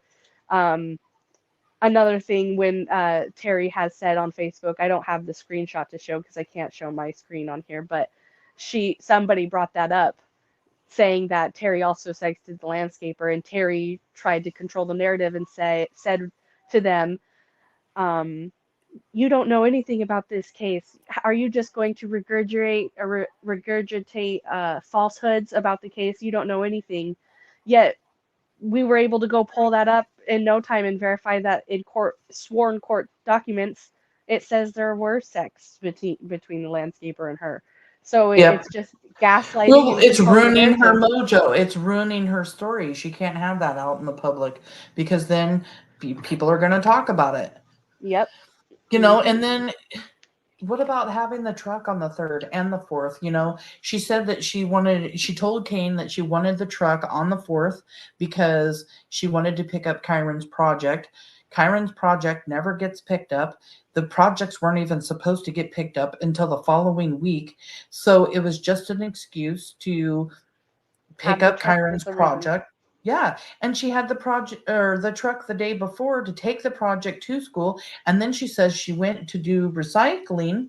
And then somewhere else, she says she did the exact same thing the day before she did on the 4th, which, was she driving around on the roads and stuff then too? Like, it's just very suspicious to me that she had the truck for 2 days in a row and never did what she said she was going to do, which was pick up the project. And then again, she's lying and creating another story here that the project was even supposed to be picked up when it wasn't for a whole nother week. Exactly. Kane said that that's exactly why she told him she needed the truck that morning on June 4th, because like you said, she told him she was going to bring the science project home. And then he said, well, she left early. The science fair went from 8 to 10. She didn't even stay till 10, and she had no intention to. So she already knew she was leaving early and that she would be leaving the science project there. But then later in the afternoon, when she got home, again, she was trying to sow or plant seeds of Kyron supposed to be, that Kyron was supposed to be in the care of the school in the afternoon, by emailing the teacher and asking when could she pick up the project. So it just doubles back that she was lying to Kane. Kane said that she was going to bring it home. She's asking the teacher later, when can I bring it home? She knew she wasn't going to bring it home that day. Just Yeah, it's just crazy that I mean, when you start adding up everything and you just start talking about it all, like I have 4 pages here of stuff that I could just think of right off of the top of my head. We could probably do a whole nother live if I really yeah, put some thought into it, honestly. I And know. then, and she sends James away, telling gym members and friends and everything that Kane was the one who made James leave. And I really feel like James leaving was part of her planning out this. Like she just didn't want Yeah, James there at the house when all of this went down. Now, was I that believe because that too. people were going to be around and she didn't want them to see him or what? But I mean, I really feel like that was, a planned thing, because just after he leaves, you know, she's supposedly, asking Rudy Sanchez to kill Kane. Well, I agree with you. I think that was a plan, part of her plan as well, to send her son James away. And she conveniently waited for a weekend that Kane was gone. And I think that was because she wanted to be able to do it without being stopped for any reason or like talked out of. You know what I mean? It's much easier if she just does it and then, Yeah. versus Kane saying, hey, hey, hey, why don't we wait until tomorrow? Maybe we'll feel better or something. I don't know the dynamics of their family, but that's just my speculation. But also, like you said, she was lying to people saying it was all Kane, and Kane was the one who sent him away. And again, it circles back to that same theory that I had at the beginning of why she lied to her friends. She wants to maintain that perfect, I'm a good person, I'm a good mother image. And so she couldn't take the heat for sending her own son away. She had to blame her husband. Oh, it's my husband who's being the asshole, not me, you know? And then you have her putting up flyers in Roseburg Oh, that mention that Kyron might have been seen or was seen with a with man. the man. Yep. I Yeah. mean, posting up flyers, making up flyers. Oh my God. That is huge. Like, Yes. wow. Yeah, it Wow. was, again, in my opinion, to again shine the light away from her as much as she could. And also, they were saying that she used a picture with his glasses that were transitioned. So that was a picture that didn't look like him, and she purposely did that, they say, you know what I mean? Hmm. Um, and yeah, again, just going back to that false with a man story, which we've never heard. I mean, if some man walked out with a kid and the police are just letting that go, like, why the heck isn't Terri suing the crap out of the police station? I Right. mean, that's just Right. I outrageous. mean, but that's like some seriously controlling the narrative now. I mean, you're not Yes, only asking people to try to find Kyron, you're wondering and you're putting this other thought into their head that there could be this man that took him. Like, it's just yes, absolutely insane that that's happened. Like, oh, going over this is for real for me, because I'm seriously like, wow, another thing. Like, wow, another thing. Every time we talk about one more thing, I am just blown away. I mean, it's just yeah, crazy, and then back to the we were talking about the truck and her having the truck and stuff. She was parking the truck way out in the parking lot. And yes, I know people that have trucks and they park or nice vehicles. Or okay, let me back up. I know some women or men that can't park trucks well. They want to park them further back. I get it. You have nice vehicles. You want to park it back. I get it. You're a fitness junkie. You love the walk into this store. I get it. You have a sick baby with you. She's not feeling good. I know it was raining off and on the 4th. hmm, She's not just parking. And we're talking, this is early in the morning, you guys. This parking lots aren't full. They're not crazy. She's not just parking it a little ways back. She's way off in the very back. And in one of those Fred Meyers, it was like out of the surveillance videos, you know, reach to even be able to see it, because they're going over footage to see who was inside the truck, if she had an adult with her, if they could see Kyron or whatever. I mean, she probably, maybe she didn't know where the video camera was, but I mean, if you go there all the time and you're plotting something, maybe she's trying to look for it for months and months to figure out where it is, so she knows where to park later on down the road. But I still find it really suspicious that she parked that far out in those parking lots. Exactly. I do too, especially because when she goes to the second Fred Meyer and she goes to the cleaners, she supposedly leaves her daughter in the car, so she had to have parked close enough, you know, so she knew how to park in a small parking lot per se, you know, let's just say. And I mean, Fred Meyer's are one of the biggest grocery store chains out here. It's bigger than Walmart. It's bigger than, in fact, there's no Walmarts in Portland left. There's zero. Yeah, they took So them all out because of all of the theft.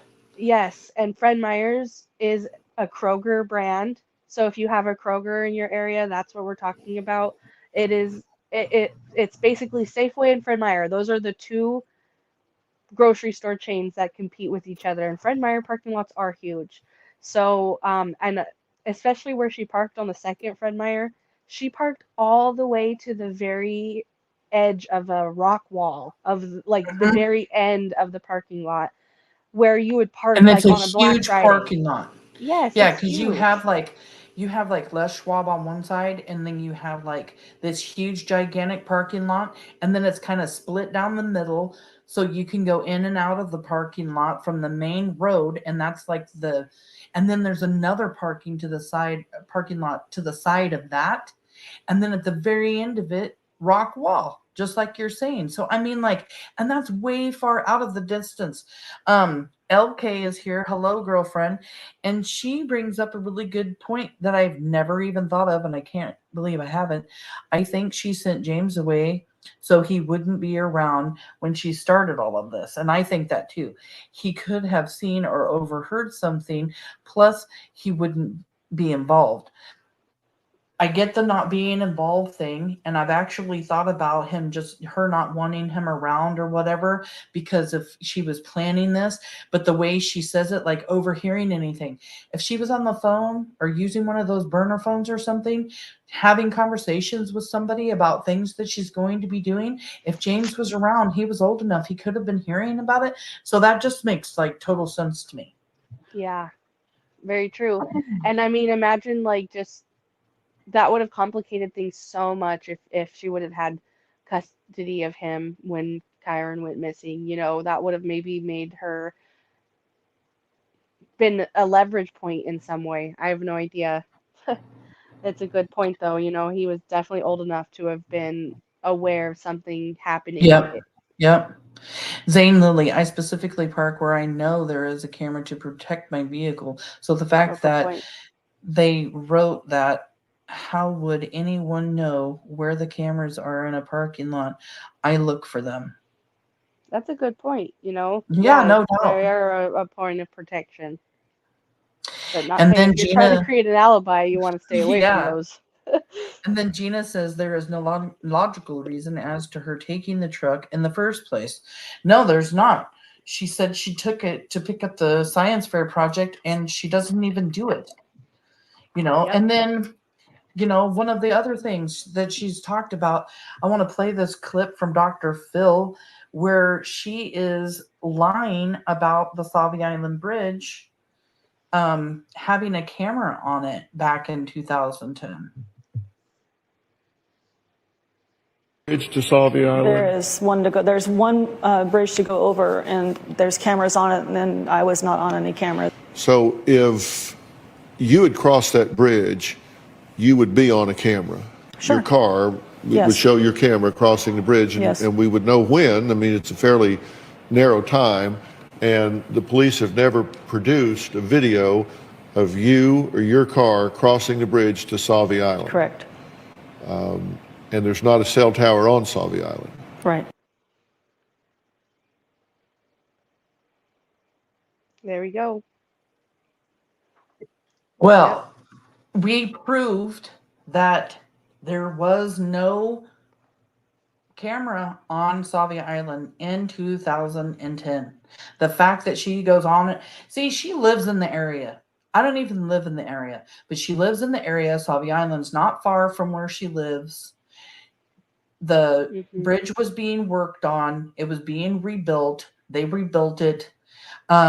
They didn't have cameras on it for, I want to say, almost 2 or 3 years. They started rebuilding it in 2008, and in 2010, they still didn't have it. This picture is a picture of the bridge in May, the month before Kyron came up missing, with no camera on the bridge. So here she is. Now, talk about controlling a narrative. This subject was literally talked about in groups for so long because so many people were upset that the Multnomah County Sheriff's Office was so focused on Savia Island. Why are they searching there so much? They're spending way too much time over there. They should have been able to get the footage off of the camera, off the bridge, and be done with it. They either seen her go over there or they didn't. Well, there was no footage. So they did spend a lot of time. And then in the emails that she's sending to her friends early on, you know, she literally tells one of her friends, like, they're focusing on Savia Island. I don't know why they're focusing on Savia Island. I was driving on Highway 30. Like, she's pointing the finger at herself. I was driving on Highway 30. Anytime Savia Island is mentioned, Terri has a cow, and the fact that they have still been searching this island for so long. They have a reason to believe that might have been where she went that day, you know, and I've always thought that her reaction to being asked about Savi's Island is strange compared to her other questions. You know, it's just a very defensive, hard no. I was never at the Savi's Island, just like you said in the email and all that. And I'm so glad we were able to verify that because, like I said, that was a huge thing. I mean, I believed Terri. And a lot of other people did. It went on and was reported by other sleuths that there was a camera on the bridge and Terri was not seen on the camera. But that originates from Terri. It's not true. And it explains why the grand jury had a secret meeting wanting law enforcement to search Savia Island again in 2017. And that was just 6 years ago. Exactly. Yep. And then you have Desiree over there looking for him in 2014 and 15. So this has been a constant, regular area for them to search in. I have found search areas over there. I've recently went over and taken some video that I haven't put up yet about it. But yeah, there's a lot of places. And after talking to people on Savia Island, they go there quite frequently to do like little mini searches and stuff. Yeah, Savi's Island would be a place where, like, it's like very rural, you know, it's just basically a lot of farms, a lot of big natural like lakes and ponds and forest areas, and it also there's shores of, I think, the Willamette or the Columbia where it flows out to the ocean. So that place is huge. Well, yeah, and it's the largest island in the United States. Yep. I mean, it is. It's gigantic. It's like, I want to say 32 or 36 square miles. Wow. Yeah, it's big. It's surrounded by water. Let's see. We got Zane Lilly. Terri seems like the kind of person who would have looked for cameras in parking lots to protect her new car. Exactly. And she probably knew exactly where that camera was. Like, I'm just saying, if she planned this out, like I think she did, she knew where that camera was, and that's why she parked way over to the side. Which I'm going to be doing more videos and recreating Terri's timeline because I didn't like the first round that I did, but I do have a little bit of it if anybody wants to take a look. Sorry, my phone broke and I have to use voice to text. My keyboard doesn't work. Oh no. And then you have Terri controlling the narrative in comment sections in the news online. Let me add this on here. But it appears Terri Horman has been quietly making her own comments all along. ABC station KATU in Portland found postings they say they verified as Horman in the comment section of their website, including statements agreeing with supporters and others arguing with detractors, writing, "Wow, unless you know all the details, the stress, the worry, the pain, you have nothing to speak of. You're merely making assumptions. You have no facts, details, or knowledge to present. So please refrain from your accusations."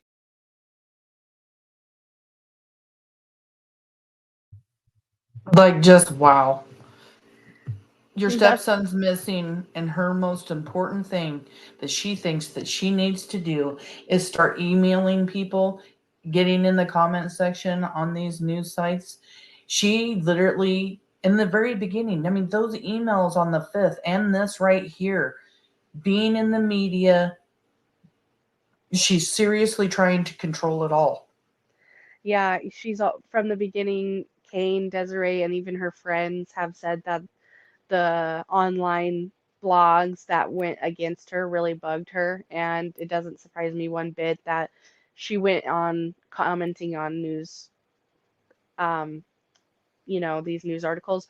I wouldn't even put it past her that she has had fake profiles and contributed all along, because I found a new interview with a lady from Roseburg who said that Terri posted pictures of her and 3 other women from their neighborhood because these 3 women joined a Kyron support page, and Terri didn't like it. And she's never spoken to Terri in her life, but Terri went and put pictures of this woman in her front yard, calling this woman out because she joined a Kyron support page. And this was before Terri was ever going on Dr. Phil and stuff. So I don't doubt that she's been in these groups all along, reading and trying and interacting and acting as her own support and all that. Terri, or not Terri, Stacey Green, she'll call people Terri sometimes. Oh, okay, Terri, ends up blocking them later or something. I know early on she was blocking a lot of profiles that came into her group because she thought it was Terri. And I know in the discussion group, there were several times that people thought that certain people were Terri because, this is just the stuff that we know on. Imagine if she had a fake profile and she was out there trying to control the narrative with like a fake profile, screaming like all these other women do these days that Terri's, not guilty or whatever. But here's another example. It's my last clip that I want to show about Terri changing her story. And then we're just going to talk about her changing her story. Zane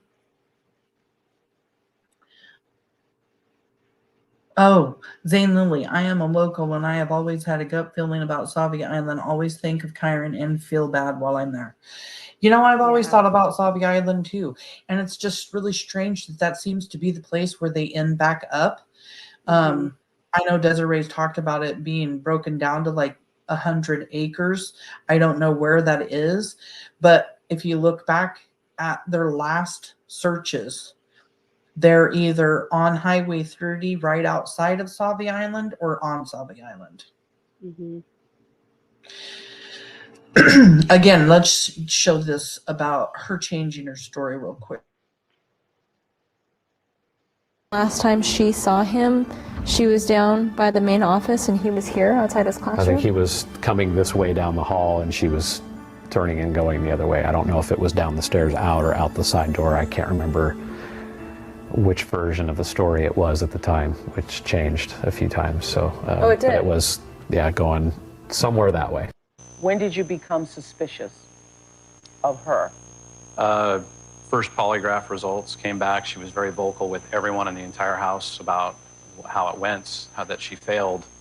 And then the actions after that, and the discussions that we had trying to understand what happened that day, she would change her story daily, if not more than that. I mean, every time you talk to her, it was a little bit different about, well, here's what happened that day. And you kind of look at her going, we have a major crisis here and you don't even have a story that's believable at this point.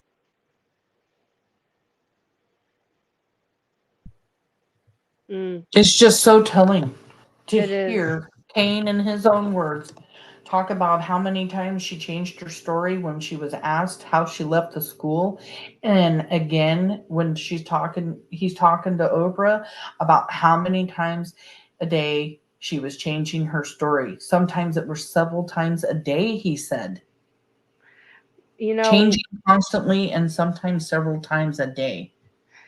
People say that, Kane believed Terri at the beginning, and then he just changed his mind when he found out about the murder for hire. But I personally don't believe that. I believe he was suspicious from her from the beginning, just like he said, from the first failed polygraph. And that's why he even agreed to wear a wire against her. That was all in the very a beginning. strategy. That was all a strategy. And that took- must have been very, very, very hard, to, especially if he is suspicious of her, but he has to wear a wire and act like everything's okay so he can try to get any information that might help find Kyron, and he has to like play as an actor. That would be really hard. But Yeah, because he comes up missing June 4th. She's taking a polygraph, or Friday, June 4th. She's taking a polygraph Monday yep, on the 7th. He's saying here, first polygraph, she failed. She's the one who came home screaming about, is that also part of her trying to control the narrative? Her coming back and saying, oh my God, they told me that I failed, because she's already trying to control that narrative of, oh, great. Here we go. They're just going to accuse me now because I failed. Took her 10 days to go take another one. And before that 10 days, here he is wired up. So Yep. the fact that everybody does, just like you're pointing out, the fact that everybody goes off about how he didn't think that Terri was guilty until the murder for hire, which was at the last week of the month, because he doesn't file for divorce or get a restraining order till the 28th of June. Yeah.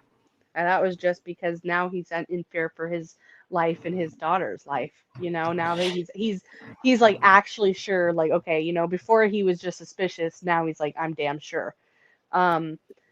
He goes on to say what Terri's story was that day.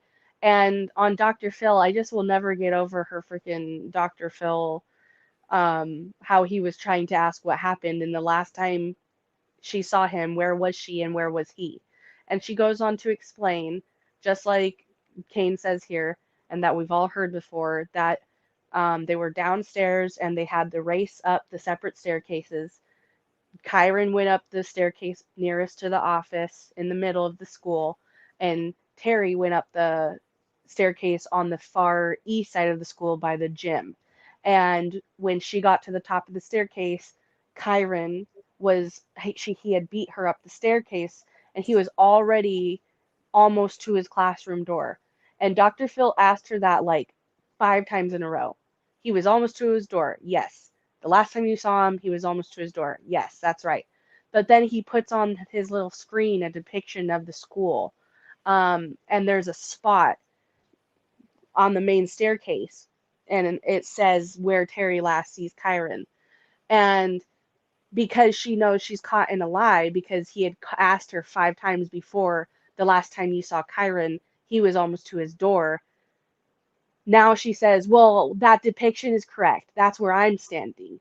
So she's basically saying she walked from the east staircase all the way to the middle of the hall where Kyron went up the staircase, and that's where she decided to stop and watch him walk down the hall. And then she turned back around and exited out those east doors. That just doesn't make any sense. And, a lot of people think that this is like a gigantic long hallway when it's actually not. It's a very short school. My husband and I measured the front of the school, and it's only 250 feet long.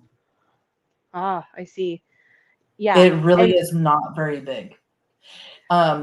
And then you have to ask yourself, how much of him did she see if there was people there going in and out of doors and looking at science projects and kids in the hallways, parents in the hallways?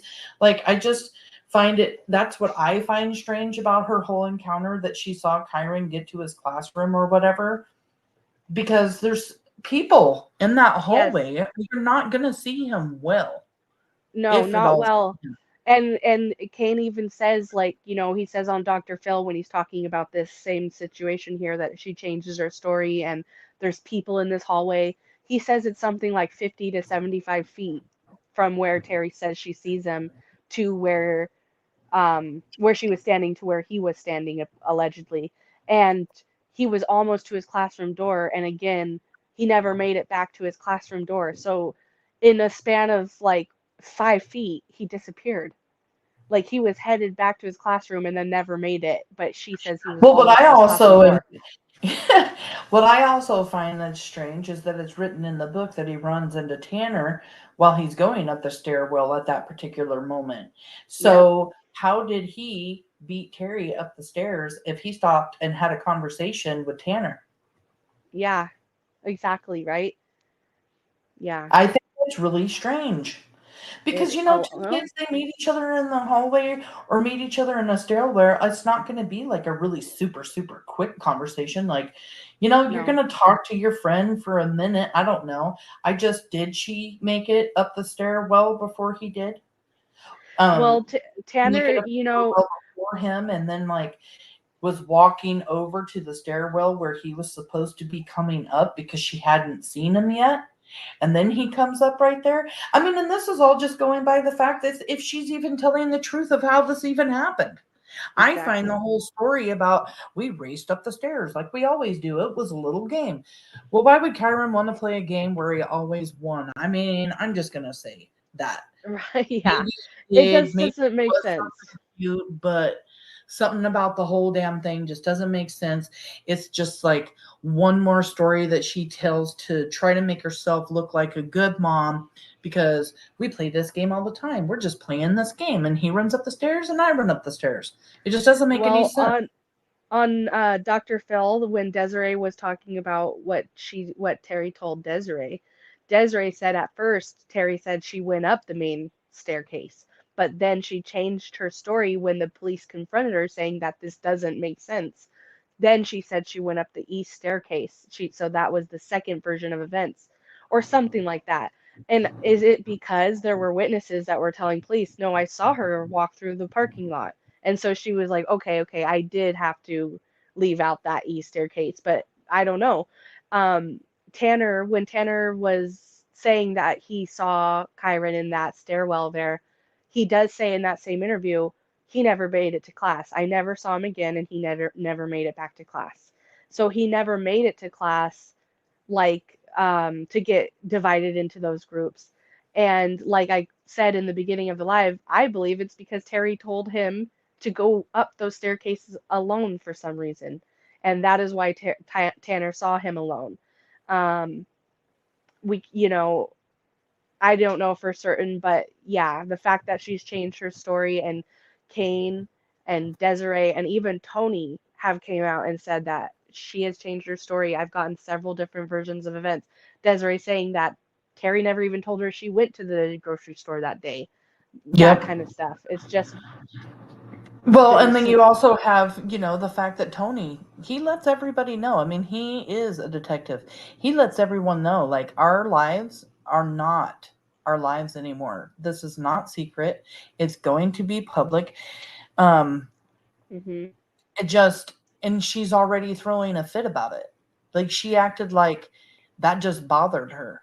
And I mean, you have Kane, you know, talking about her changing her story and stuff in the school. But I mean, you have Kane doing everything he can. He is going against his wife right after her first polygraph, right after he sees her, you know, probably for a couple of days already, because let's see, the first night they are confirming whether or not there was even a doctor's appointment. So I would assume by Saturday or Sunday they're going to have that information. So they're pretty much already on to her. She already says in the emails on the 5th that they've had to talk to her 5 times. Desiree...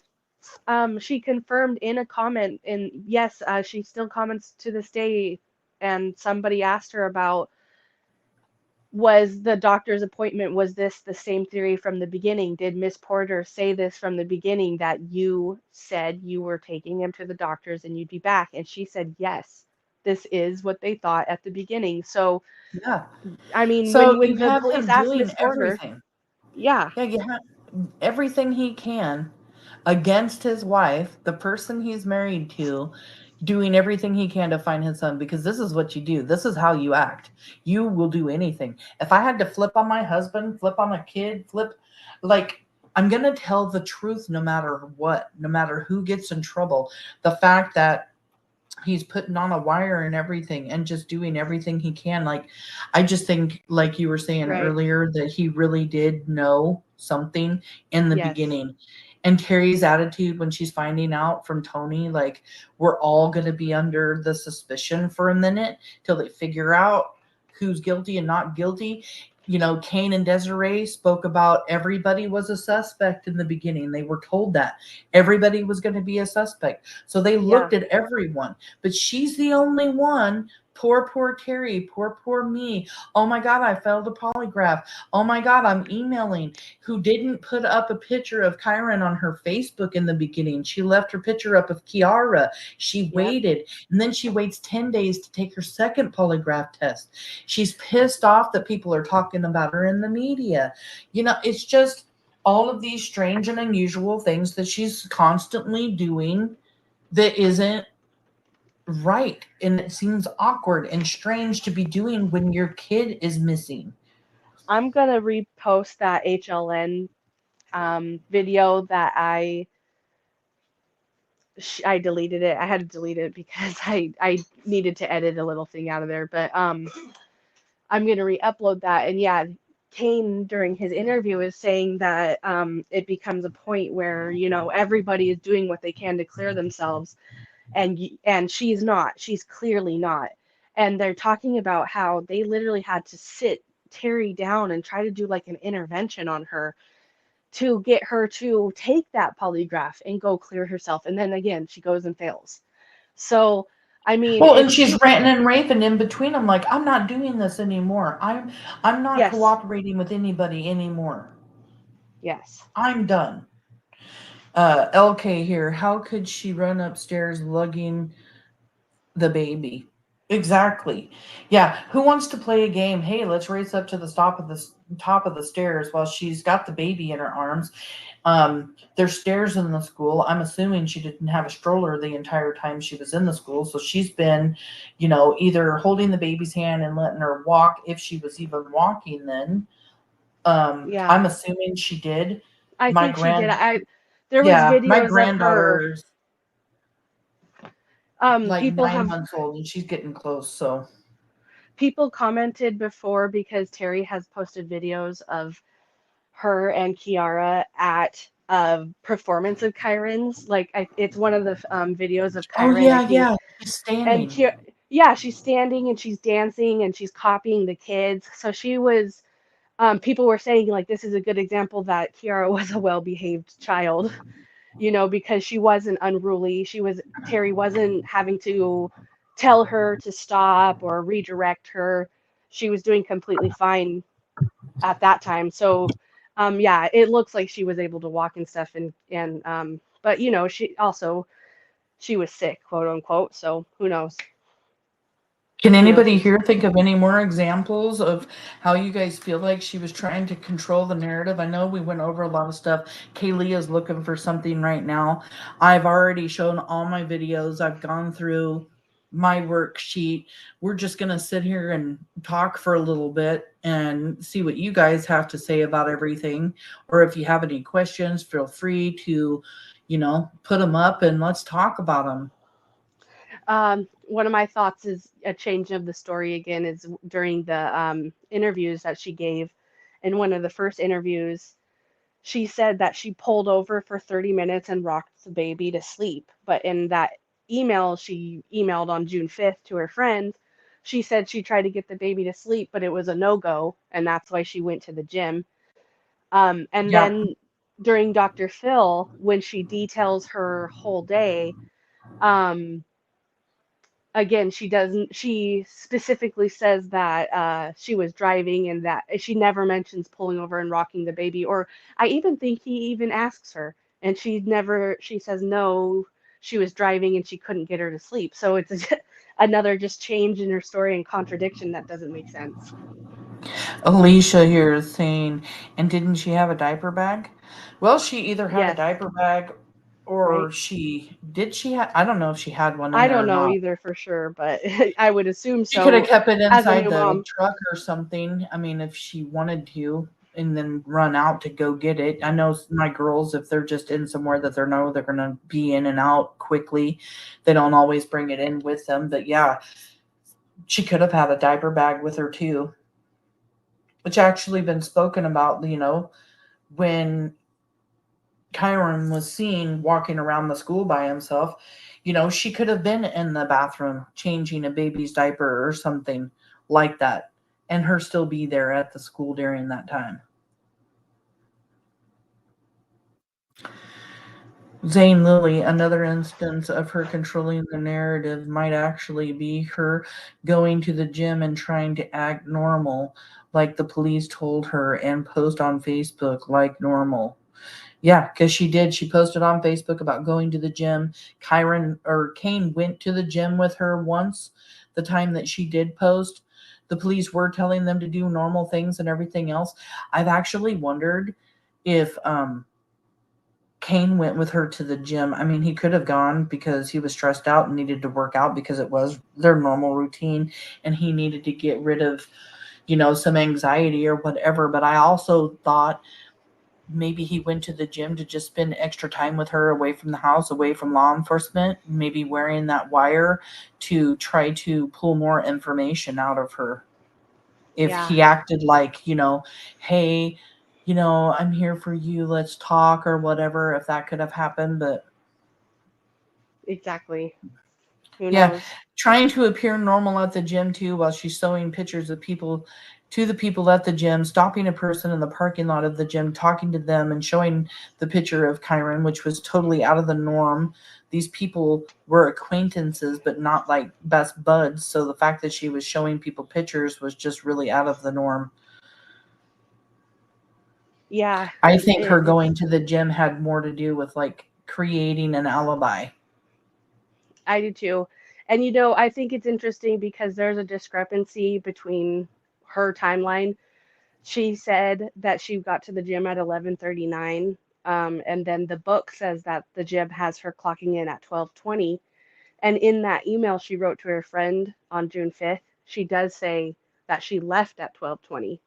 Right. So I mean, did she glance at the clock and have 12:20 in her brain and she just wanted to say that's when she left? Who knows? I don't know, but just interesting, convenient coincidence. Yeah, okay, I've read that too, that Kane did go with her to the gym, and then she came back and Yeah, posted, um, went to the gym, and, she got a lot of retaliation about that because she was posting it on Facebook that she had went to the gym, and that's just the thing too, like, she was spending a lot of time on social media besides just the news stations and doing her emails, like, she's on social media, we know Dede Spicher was, tweeting about the situation.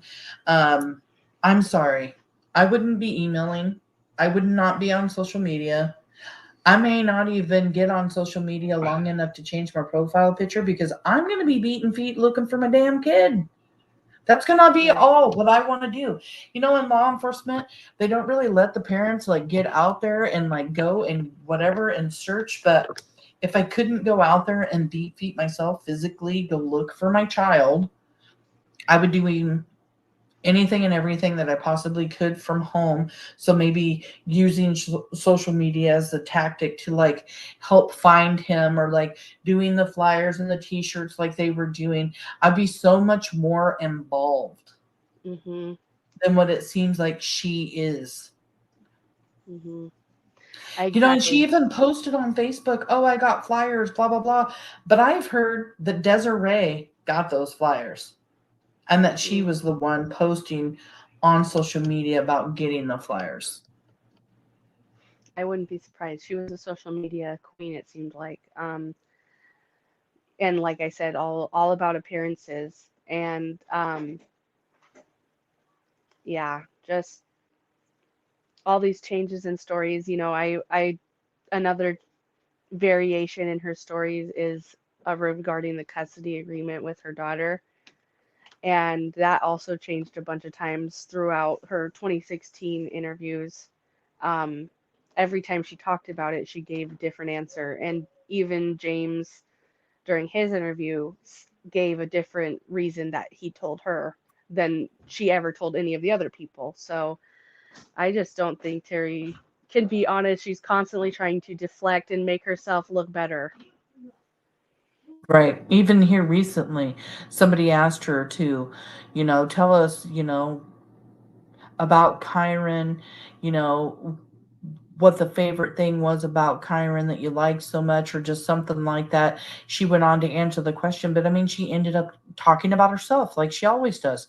She's always trying to put that back on her. Like, look what I did. Look, Kyron was smart Kyron was because of me. Yes, Kyron was so smart because of me, and that's just so sad because, I mean, I do believe nurture is very important in a person's life, but also Kyron was his own person. He was his own beautiful person, and Terri does seem to like to take the credit, like she's the reason why he was the way he was. He was a beautiful person, and yeah, she makes it all about him. I mean, all about her. Right. Are you still looking for something? No, I'm not anymore. I lost my train of Okay. thought. Sorry. I have my nieces over and they're kind of acting a little, they're still awake up there. I hear them. Zane Lindley Kane said that Terri spent more time on social media than she did with the kids. Yeah, I remember him saying that she spent a lot of time on social media. Yeah, people talked a lot about that. Yeah, she had her computer upstairs. She was on her phone a lot. She always posted about, everything she did. Now on social media, she's joined another group. She constantly posts about dinosaurs, which I just don't get. It drives me crazy. Yeah, she posts a lot about everything, like her daily routines and stuff. But yeah, we've been on here for a little over 2 hours. This was a great live. We really wanted to go over and give a bunch of different examples of her trying to control the narrative from the very beginning, rumors that she started, things that started with her. And if you look back at it, you can really see that anything and everything, if you've been watching this case for a long time and you've been on these groups for a long time, anything and everything that you see these other groups talk about, they have either gotten the idea from something that Terri has said, or they have gotten it from Blink on Crime, which we will be going on and doing another live on Blink on Crime, because I dove really deep a few days ago and found almost every single case study that I have done was on a person that Blink on Crime mentioned. And these are also all of the people that are mentioned in these other groups. So if they're not following Terri's lead, they're following the lead of this, Blink on Crime interviewer, Reddit, web sleuths. It's where all of the information is coming from, which is just spreading more and more and more misinformation in this case. And that's why we're covering all of this stuff. And one of the reasons why we did this live, to show the control and then, her controlling the narrative, just like other groups are trying to do right now, trying to control the narrative for their own agenda, to try to create this look that Terri is not guilty. Why, after 13 years, wouldn't she have been arrested by now? Well, the answer to that question is they don't know where Kyron is. They don't know if Kyron's dead or alive. So they don't know what to charge anybody with. They don't know what to charge, is it murder? Is it kidnapping? Was he sold? You just don't know. And so we're just going to keep covering everything and just try to keep debunking these just rumors and misinformation. It's disinformation at this point because it's purposely spread to deceive people, and that's the sad thing is you know, part of the reason why I care so much is because that is so harmful to Kyron, the disinformation that is purposely spread to deceive. That is so harmful to Kyron, and he deserves better. And that's why Samantha and I and all of us here in the comments and all the people that were watching, I appreciate every one of you, because together we are fighting and combating disinformation in Kyron's case in his honor. So, yeah, I'm grateful that that we all can come together in a group like our Facebook group and here on YouTube and be able to talk about this stuff and spread awareness that this is literal disinformation and we have evidence of it and proof of it, and try to stop it from being spread further. You know, and when we don't find the verifiable information, we at least mention it so that everybody Yes. else can have their own thoughts on it, Yeah. and to also get, you know, our members and people that join our lives to participate in helping us research and look for things. Like, I'm still wondering what time of day Dede Spicher made her first tweet the day that Kyron came up missing. I would really like to know that information. Yeah, Because me I too. think it's very telling, you know, what time of day, you know, she tweeted that.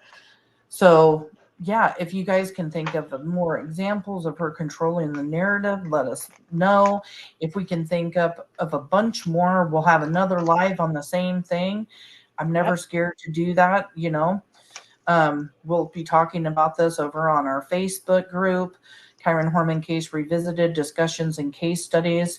I might actually be changing the name to Discussion Group, Kyron Horman Case Revisited Discussion Group, because it's no longer a case study. I'm not doing case studies on anything anymore. I've actually debunked almost every single one of my case studies that I have done besides David Durham, and I will keep him on there just because David Durham's property was searched over on Sauvie Island, and that's where his property was. So I don't know if Terri could have known him, and he's a wanted fugitive that ended up acting really erratic and crazy, and like, yeah, couldn't tell reality from reality shortly after Kyron disappeared, which I think is really odd. And then he also hurt his arm right after Kyron disappeared. So I always keep that case study open because maybe, just maybe, he did have something to do with it. I don't know. But yeah, we got Death by Chocolate, great live. I'll have to watch again. Thank you so much for being here. And thank you for always supporting us. Kathy, thank you ladies for a great live. I so enjoyed it tonight. You're welcome, Kathy. We enjoyed you too. We enjoy all of the comments and everybody participating. This was actually, you know, a group participant kind of live because we just really wanted to see what other people could also come up with in case we missed something. But say a prayer for Kyron tonight and his parents.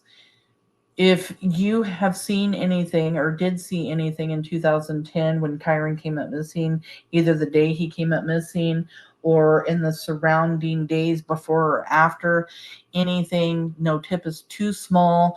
Call the tip line at 503-988 0560. That's the Multnomah County Sheriff's Office tip line. Again, that's 503-988 0560. You can also call your local FBI, and you can also call the National Center for Missing and Exploited Children at 1-800-THE-LOST. You know, that area is a big area, but I mean, if you saw something, you'd know it. So just don't be scared to call in a tip. What is the name of you girls again? I am Samantha, and I'm Kaylia. Samantha and Kaylia from Kyron Horman Case Revisited. Yeah, go over to our Facebook, join, check it out. We're always discussing things over there. You know, we always try to put up as much verifiable and as much facts as we possibly can. This case is crazy. people hear a lot of different things, whether it's verified or not been verified, or you'll be told, oh, they said it was fact, but it wasn't. I mean, you just have to, look at these groups, see the people that's in it, and make up your own mind when it comes to that. I can't tell you what to believe. I just know that we work our hardest to show the proof in our lives when we do our lives. That's why I use a lot of reference from the book Boy Missing that was written by Rebecca Morris. And the story was told to her by Desiree Young, Kyron's mom. It's a very good reference if you want to look through it or read it. We actually have 49 to 50 pages up in the book reading here on our YouTube channel. And yeah, do you have anything else to add tonight, Kalia?